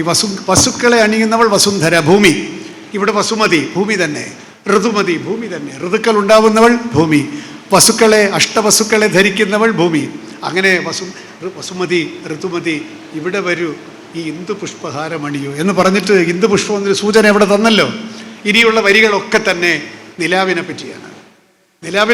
നിലാവുണ്ടാക്കുന്ന ഒരു അഭൗമമായിട്ടുള്ള അന്തരീക്ഷ സൃഷ്ടിയാണ് ആ പാട്ടിലെ ബാക്കി വരികൾ. അത് മാത്രം പറഞ്ഞ് ഞാൻ അവസാനിപ്പിച്ചു കൊള്ളാം. സ്വർണ്ണരുദ്രാക്ഷ, അപ്പോൾ നമ്മൾ വിചാരിക്കും ആരോ പ്രേം നസീറിനെ പോലെ ആരോ സ്വർണ്ണരുദ്രാക്ഷം ചാർത്തി ഇങ്ങനെ നടക്കുന്നതൊക്കെ നമുക്ക് തോന്നും. അങ്ങനെയൊന്നും അല്ല. ഈ രുദ്രാക്ഷം ചാർത്തിയിരിക്കുന്ന മനുഷ്യരൊന്നുമല്ല. സ്വർണ്ണരുദ്രാക്ഷം ചാർത്തി സ്വർഗാതിഥിയെപ്പോലെ എൻ്റെ നൃത്തമേടയ്ക്കരികിൽ നിൽപ്പൂ ഗന്ധർവ പൗർണമിയാണ് നിൽക്കുന്നത് എന്ന് പറഞ്ഞാൽ ഈ ഭൂമിയുടെ പൗർണശാലയ്ക്കടുത്ത്, ഭൂമിയാണ് വിഷയം കേട്ടോ, ഭൂമിയുടെ പർണശാലയ്ക്കടുത്ത് ഇതാ നിൽക്കുന്നു ഗന്ധർവ പൗർണമി. എങ്ങനെ വെറുതെ ഗന്ധർവ പൗർണമി ഉദിച്ച് നിൽക്കുന്നു എന്ന് ഞങ്ങളെപ്പോലുള്ള ക്ഷുദ്രകവികൾ പറയും. ഇതാ പൗർണമി ഉദിച്ച് നിൽക്കുന്നു, ആർക്കും പറയാം. ഇതാ കവി പറയുന്നത് അങ്ങനെയല്ല, പൗർണമി വർണ്ണിച്ചിരിക്കുകയാണ്. എങ്ങനെയൊക്കെയാണ്? സ്വർണ്ണരുദ്രാക്ഷം ചാർത്തി സ്വർഗാതിഥിയെപ്പോലെ, സ്വർഗത്തു നിന്ന് വന്ന അതിഥിയെപ്പോലെ, സ്വർണ്ണരുദ്രാക്ഷം ചാർത്തി സ്വർഗാതിഥിയെപ്പോലെ എൻ്റെ നൃത്തമേടയ്ക്കരികിൽ നിൽപ്പൂ ഗന്ധർവ പൗർണമി. രണ്ടാമത്തെ ചരണത്തിലോ ശുഭ്രപട്ടാംബരം ചുറ്റി, അങ്ങനെയാണല്ലോ നിലാവല്ലേ, ശുഭ്രപട്ടാംബരം ചുറ്റി ഒരു സ്വപ്നാടകയെപ്പോലെ എൻ്റെ പർണശാലയ്ക്കരികിൽ നിൽപ്പൂ ശൃംഗാരമോഹിനി. ഈ ശൃംഗാരമോഹിനിയും ഈ ഗന്ധർവ പൗർണമിയും ഈ നിലാവാണ്, പൗർണമിയാണ്. ആ പൗർണമിയും ഭൂമിയുമായിട്ടുള്ള ബന്ധത്തെയാണ് പഞ്ചവങ്കാട് എന്നുള്ള സിനിമയിലാണ് ഗന്ധർവ തുല്യമായ ഒരു അന്തരീക്ഷത്തിലേക്ക് നമ്മളെ ഗന്ധർവക്ഷേത്രം, ആ പഞ്ചവങ്കാടല്ല ഗന്ധർവക്ഷേത്രം, ഒരു ഗന്ധർവ തുല്യമായ അവസ്ഥയിലേക്ക് നമ്മളെ ഉയർത്താൻ പര്യാപ്തമായ വിധത്തിൽ ഭൂമിയും പൗർണമിയുമായിട്ടുള്ള, അല്ലെങ്കിൽ ചന്ദ്രനുമായിട്ടുള്ള, പൗർണമി ചന്ദ്രനുമായിട്ടുള്ള ബന്ധത്തെ ഇത്ര മനോജ്ഞമായി ഒരു അഭൗമമായ ശൈലിയിൽ ഒരു ഗാന്ധർവത്തിലേക്ക് ഉയർത്തുന്ന രീതിയിൽ പരിചരിച്ചിരിക്കുന്നു എന്നുള്ളതാണ് ആ പാട്ടിൻ്റെ വിശേഷം. ഇനിയെങ്കിലും വസുമതി ഋതുമതി കേൾക്കുമ്പോൾ ഇത് ഭൂമിയാണ് ഈ പറയുന്നതെന്നും ചന്ദ്രനുമായിട്ടുള്ള ബന്ധത്തെയാണ് ഇവിടെ അവാച്യ മനോഹരമായി വർണ്ണിച്ചിരിക്കുന്നത് നമ്മൾ തിരിച്ചറിയുന്നതായിരിക്കും ഈ കവിയോട് ചെയ്യാൻ പറ്റുന്ന ഏറ്റവും വലിയ കാര്യം. ഇനിയും രജനിയും ഈ നിലാവിനെ പറ്റി ഒരുപാടുണ്ട്. അതൊക്കെ വളരെ ലാഘവ ബുദ്ധിയോടുകൂടി പറഞ്ഞിരിക്കുന്നതുകൊണ്ട് നമ്മളും അങ്ങനെ എടുത്തു കളയും. ചന്ദ്രകാന്തം വാരിത്തൂകും ചൈത്രരജനിയിലൂടെ. ചൈത്രരജനി എന്നൊക്കെ ഞാനും നിങ്ങളുമൊക്കെ എഴുതും. വെറുതെ ചൈത്രരജനിയല്ല കേട്ടോ. ആ ചൈത്രരജനി വരുന്നത് എങ്ങനെയാണ്? ചന്ദ്രകാന്തം വാരിത്തൂകിക്കൊണ്ടാണ് വരുന്നത്. ഈ കവിയെ നമ്മൾ എന്തോ ചെയ്യും? ചന്ദ്രകാന്തം വാരിത്തൂകും ചൈത്രരജനിയിലൂടെ എന്നാണ്. പിന്നെ നമുക്കറിയാവുന്ന ഒരുപാട് പ്രയോഗങ്ങളുണ്ട്. അതിൻ്റെയൊക്കെ ചാരുത നമ്മൾ പതുക്കെ മറക്കുകയാണ്. മൂടൽ മഞ്ഞ് മുലക്കച്ച് കിട്ടിയ മുത്തനെ കുന്നിൻ താഴ്വര. ഈ മൂന്നാറിലും അവിടെയൊക്കെ പോയവർക്ക് അറിയാമല്ലോ, ഇങ്ങനെ മഞ്ഞ് കിടക്കുന്ന കാണാം. നമ്മൾ കണ്ടിട്ടുണ്ട്. നല്ല മഞ്ഞ് കേട്ടോ. മൂടൽ മഞ്ഞ് മുലക്കച്ച് കെട്ടിയ മുത്തനെ കുന്നിൻ താഴ്വര എന്നും, പിന്നെ നദിയിലെ പാട്ട് വളരെ പ്രസിദ്ധമായിട്ടുള്ള പാട്ടുണ്ടല്ലോ, പിന്നെ എന്താണ്, പൊന്നരഞ്ഞാണ് ഭൂമിക്ക് ചാർത്തിയ പുഴയുടെ ഏകാന്ത പുളിനം. ഇങ്ങനെയൊക്കെയുള്ള പ്രയോഗങ്ങൾ നമ്മൾ കേട്ട് ഞാൻ മിക്കവാറും ഈ ഡൽഹിയിൽ നിന്നൊക്കെ അല്ല കൊച്ചിയിൽ നിന്ന് എയർപോർട്ടിൽ ഇറങ്ങിയിട്ട് വരുമ്പോൾ ആലുവ ഗസ്റ്റ് ഹൗസിൽ താമസിക്കുന്നത് തന്നെ ഈ പാട്ട് പാടാനാണ്. ആരും കേൾക്കാതെ പാടിയ കുഴപ്പമില്ലല്ലോ. പൊന്നരഞ്ഞാണ് ഭൂമിക്ക് ചേർത്ത് ഞാൻ എന്നും ആ ബാൽക്കണിയിൽ തന്നെ പാടാം. അടുത്ത മുറിയിൽ ആളില്ലെന്ന് മാത്രം ഉറപ്പ് വരുത്തിയാൽ മതി. വല്ല മന്ത്രി പറ്റുകയാണെങ്കിൽ പോലീസ് വരും, മന്ത്രിയുടെ ഉറക്കം കെടുത്തി ഇയാൾ പാടിയെന്ന് പറഞ്ഞിട്ട്. പക്ഷേ ഞാനവിടെ ഇരുന്ന് പാടും. ഞാനൊരു ഗന്ധർവനെ പോലെ ആ ബാൽക്കണിയിലിരുന്ന് എല്ലാ പ്രാവശ്യവും അവിടെ പോകുമ്പോൾ കസേര എടുത്ത് വെളിയിലിട്ട് നിലാവുണ്ടെങ്കിലും ഇല്ലെങ്കിലും ഈ പൊന്നരഞ്ഞാണം ഭൂമിക്ക് ചേർത്തും പുഴയുടെ ഏകാന്ത പുളിനത്തെപ്പറ്റി പാടുന്നത് എൻ്റെ ഒരു ആത്മനിർവൃതി എന്ന് വിചാരിച്ചാൽ മാത്രം മതി. അങ്ങനെ പോട്ടെ. അങ്ങനെ ഇത്ര അനുഭൂതികളുടെ ഗോപസ്ത്രീകൾ, നിങ്ങൾ ആരെങ്കിലും ശ്രദ്ധിച്ചിട്ടുണ്ട്? ഒരു പാട്ടി പറയണം, അനുഭൂതികളുടെ ഗോപസ്ത്രീകളെ ഒളികൻ നെയ്യുകയായിരുന്നു എന്നാണ്. അനുഭൂതികളുടെ ഗോപസ്ത്രീകൾ, അതിനകത്ത് എന്തെല്ലാമാണ് നിഗൂഹനം ചെയ്തു വെച്ചിരിക്കുന്നത്. ഇങ്ങനെ ഒരുപാട് പോട്ട് ഇങ്ങനെ പറയുന്നില്ല. പിന്നെ രണ്ട് വരി പറയാതിരിക്കാൻ നിവർത്തിയില്ല. ഒരിടത്ത് പറയുകയാണ്, ഇവളെ ഞാൻ കൊണ്ടുപോകുന്നു എന്നാണ് പറയുന്നത് കേട്ടോ. ഒരു പെണ്ണിനെ ഞാനിങ്ങനെ കൊണ്ടുപോകുന്നു. എങ്ങനെ പെണ്ണിനെ കൊണ്ടുപോകുന്നു വെറുതെ പറയുന്നില്ല. ചിരി കൊണ്ട് നിലാവിന് നിറം കൂട്ടും ഇവളെ ഞാൻ ചിറകുള്ള പൂന്തേരിൽ കൊണ്ടുപോകുന്നതാണ്. ഞാനവളെ കൊണ്ടുപോകുന്നു എന്ന് പറഞ്ഞാൽ മതി കേട്ടോ. ആര് നമ്മളോടൊപ്പം വരില്ല ഇങ്ങനെ പറഞ്ഞാൽ. ആര് വേണമെങ്കിലും നമ്മുടെ തേരി കയറും. ആര് വേണമെങ്കിലും ഇങ്ങനെ ഒരു വരി പറഞ്ഞാൽ മതി. ചിറകുള്ള പൂന്തേരിൽ കൊണ്ടുപോകാമെന്ന് പറഞ്ഞാൽ ഒരു വാക്കുകൂടി ഇതുപോലെ പറയേണ്ടതുണ്ട്. അത് അസ്തമന കടലിനകലെ എന്ന് പറയുന്ന ബാബുരാജ് ഇണഞ്ച് ഒരു പാട്ടുണ്ട്. അതിനകത്ത് അസ്തമന കടലിന് അകലെ അകലെ അജ്ഞാത ദ്വീപിലെ അരയന്നങ്ങളെ തിരമാലകളെ ആര് ദൂതനയച്ചു എന്ന് പറയുന്ന പാട്ടിൻ്റെ അടുത്ത ചരണം തുടങ്ങുന്നത് അവിടെയാണ്. ഈ കൽപ്പനയുടെ രചുംബിതത്വം. പാർവണചന്ദ്രിക പകലിരുന്നുറങ്ങും പഞ്ചലോഹ മേടകളിൽ. നിങ്ങൾ ആരെങ്കിലും വിചാരിച്ചിട്ടുണ്ട് പാർവണചന്ദ്രിക പകലൊക്കെ എവിടെയാണ് പോകുന്നത്? പാർവണചന്ദ്രിക പകലിരുന്നുറങ്ങും പഞ്ചലോഹ മേടകളിൽ. അവിടെ ആരോ നിന്നെ വളർത്തിയതാണ് എന്നൊക്കെ പറയുന്നുണ്ട്. അപ്പോൾ ഇത്തരത്തിൽ നമ്മൾ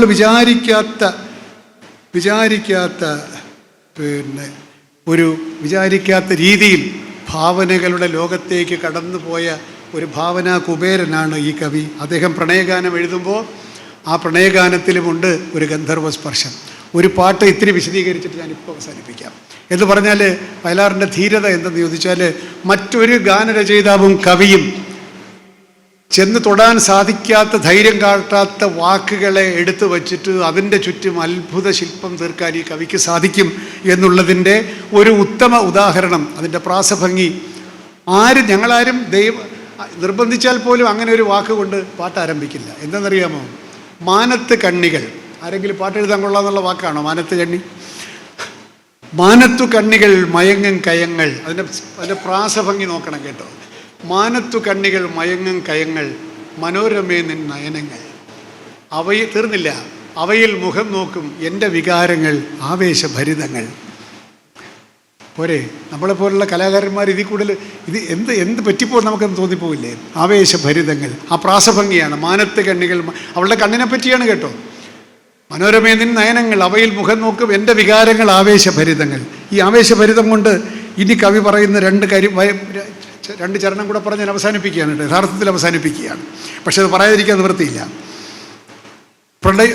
ഞാൻ നേരത്തെ പറഞ്ഞു, അചുംബിതമായ കൽപ്പനകളും ആരും പ്രതീക്ഷിക്കാത്ത വാക്കുകളും പദാവലിയുമാണ് വയലാറിനെ ഇത്ര കുബേരനാക്കുന്നതെന്ന് പറഞ്ഞതിൻ്റെ ഒരു നിർദ്ധാരണം മാത്രം.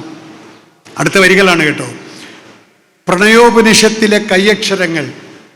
ആരെങ്കിലും കണ്ടിട്ടുണ്ടോ പ്രണയോപനിഷത്ത്? കഠോപനിഷത്ത്, കേനോപനിഷത്ത് കേട്ടിട്ടുണ്ട്. പക്ഷേ പ്രണയോപനിഷത്തിലെ കയ്യക്ഷരങ്ങൾ അതെവിടാണ്? എന്താണ് ഈ കയ്യക്ഷരം? നിൻ നുണക്കുഴി പൂമൂടും കുറുതിരകൾ. കുറുതിരകൾ, ഈ നുണക്കുഴി പൂമൂടിയ കുറുതിരകളാണ്. എന്താണത്? കുറുതിരകളല്ല, പിന്നെയോ പ്രണയോപനിഷത്തിലെ കയ്യക്ഷരങ്ങളാണ്. കാറ്റുവന്ന അവയുടെ രചനാഭംഗികൾ മാറ്റുവാൻ നീ എന്തിന് അനുവദിച്ചു? ആദ്യം പറഞ്ഞല്ലോ, അവയിൽ മുഖം നോക്കും എൻ്റെ വികാരങ്ങൾ ആവേശഭരിതങ്ങൾ. അവൻ തെറ്റി നിൽക്കുകയാണ് കേട്ടോ. അവനാകെ വശക്കേടായിട്ട് നിൽക്കുകയാണ്. കണ്ണിൽ മുഖം നോക്കി ആവേശഭരിതനായിട്ട് നിൽക്കുകയാണ്. അപ്പോഴാണ് ഈ രചനാഭംഗികൾ മാറ്റാനായിട്ട്, കാറ്റുവന്നവയുടെ രചനാഭംഗികൾ മാറ്റുവാൻ നീ എന്തിന് അനുവദിച്ചു എന്നാണ് കാമുകൻ്റെ ചോദ്യം. അപ്പോഴോ അവളാണെങ്കിലോ സമ്പൂർണ്ണ സമർപ്പണമാണ്. അവൾ പറയുന്നില്ല കാറ്റിനെ ഞാൻ ശപിച്ചു. കാരണം ഇവനാകെ അന്തപ്പെട്ട് നിൽക്കുകയല്ലേ. കാറ്റിനെ ഞാൻ ശപിച്ചു, കാരണം എൻ്റെ കാമുകിയുടെ അളകങ്ങളൊക്കെ ഇങ്ങനെ മാറ്റിക്കളഞ്ഞല്ലോ, രചനാഭംഗികൾ മാറ്റിക്കളഞ്ഞതുകൊണ്ട് കാറ്റിനെ ഞാൻ ശപിച്ചു. അത് നിൻ്റെ കാമുക ഹൃദയത്തിൽ ഒളിച്ചു. നീ അനുവദിച്ചു എന്നാണ് പറയുന്നത്. നീ എന്തിനു അനുവദിച്ചു? Why did you allow? അപ്പോൾ പ്രണയോപനിഷത്തിലെ കയ്യക്ഷരങ്ങൾ, നിൻ നുണക്കുഴി പൂമൂടും കുറുനിരകൾ, കാറ്റുവന്നവയുടെ രചനാഭംഗികൾ മാറ്റുവാൻ നീ എന്തിനു അനുവദിച്ചു? കാറ്റിനെ ഞാൻ ശപിച്ചു, അത് നിൻ്റെ കാമുക ഹൃദയത്തിൽ ഒളിച്ചു. തീർന്നില്ല. ആവേശഭരിതനായ കാമുകൻ്റെ വാക്കുകൾ തീർന്നില്ല. പ്രിയചുംബനത്തിൻ്റെ ചിത്രം പതിഞ്ഞ നിൻ മൃദുമന്ദഹാസത്തിൻ തിരുമധുരം, 1000 ചൊടികളാൽ മുകരാൻ എന്തിനീ ആതിരചന്ദ്രനെ അനുവദിച്ചു? ചന്ദ്രനെ ഞാൻ ശപിച്ചു, അവൻ നിൻ്റെ ചെമ്പക മുഖശ്രീയിൽ ഒളിച്ചു. ഇവിടെ ഞാനും അവളും തമ്മിലുള്ളൊരു വ്യത്യാസമുണ്ട് കേട്ടോ. അവളൊന്നിനെ ശപിക്കുന്നില്ല, എല്ലാത്തിനെയും സ്വീകരിക്കുന്നു. അതാണ് സ്ത്രീ. പുരുഷൻ ശപിക്കും, ശപിച്ചവനെയും സ്വീകരിക്കും, ശപിച്ചവനെയും തൻ്റെ മുഖശ്രീയിൽ ഒളിപ്പിക്കും. അപ്പോൾ ആ കാമുകിയുടെ ഒരു സ്വഭാവ വൈശിഷ്ട്യം കൂടി വേഴ്സസ് ഈ കാമുകൻ്റെ എടുത്തുചാട്ടവും കൂടി ഈ ഒരു പാട്ടിൽ അദ്ദേഹം കൊണ്ടുവന്നിരിക്കുകയാണ്. കാമുകൻ അവനങ്ങനെയാണല്ലോ, ആണുങ്ങൾ അങ്ങനെയാണല്ലോ, ശുദ്ധന്മാരും ഭോഷന്മാരുമാണ്. ശപിച്ചു, എന്തിനെൻ്റെ പെണ്ണിൻ്റെ കവിളിൽ തൊട്ടു? കാറ്റിനെ ഞാൻ ശപിച്ചു. എന്തിനെ നീ ചുംബനം കവർന്നെടുത്തു? ഉടനെ ചന്ദ്രനെ ഞാൻ ശപിച്ചു. നീ എന്ത് ചെയ്തു? ഞാൻ ശപിച്ച വസ്തുക്കളെ, ആ കാറ്റിനെ നീ നിൻ്റെ ഹൃദയത്തിൽ ഒളിപ്പിച്ചു. പിന്നെ ഈ നിലാവിനെയോ നിൻ്റെ മുഖശ്രീയിൽ ഒളിപ്പിച്ചു. അതാണ്. നീ മാപ്പ് കൊടുക്കും, നീ ഉൾക്കൊള്ളും, ഞാനോ ശപിക്കും. ഇതാണ് പുരുഷനും സ്ത്രീയും തമ്മിലുള്ള വ്യത്യാസം എന്നുകൂടി പറയുന്ന ഈ കവി എന്നും സ്ത്രീപക്ഷത്താണ്, അമ്മയുടെ പക്ഷത്താണ്, ഭാരതി അമ്മയുടെ പക്ഷത്തുമാണ്.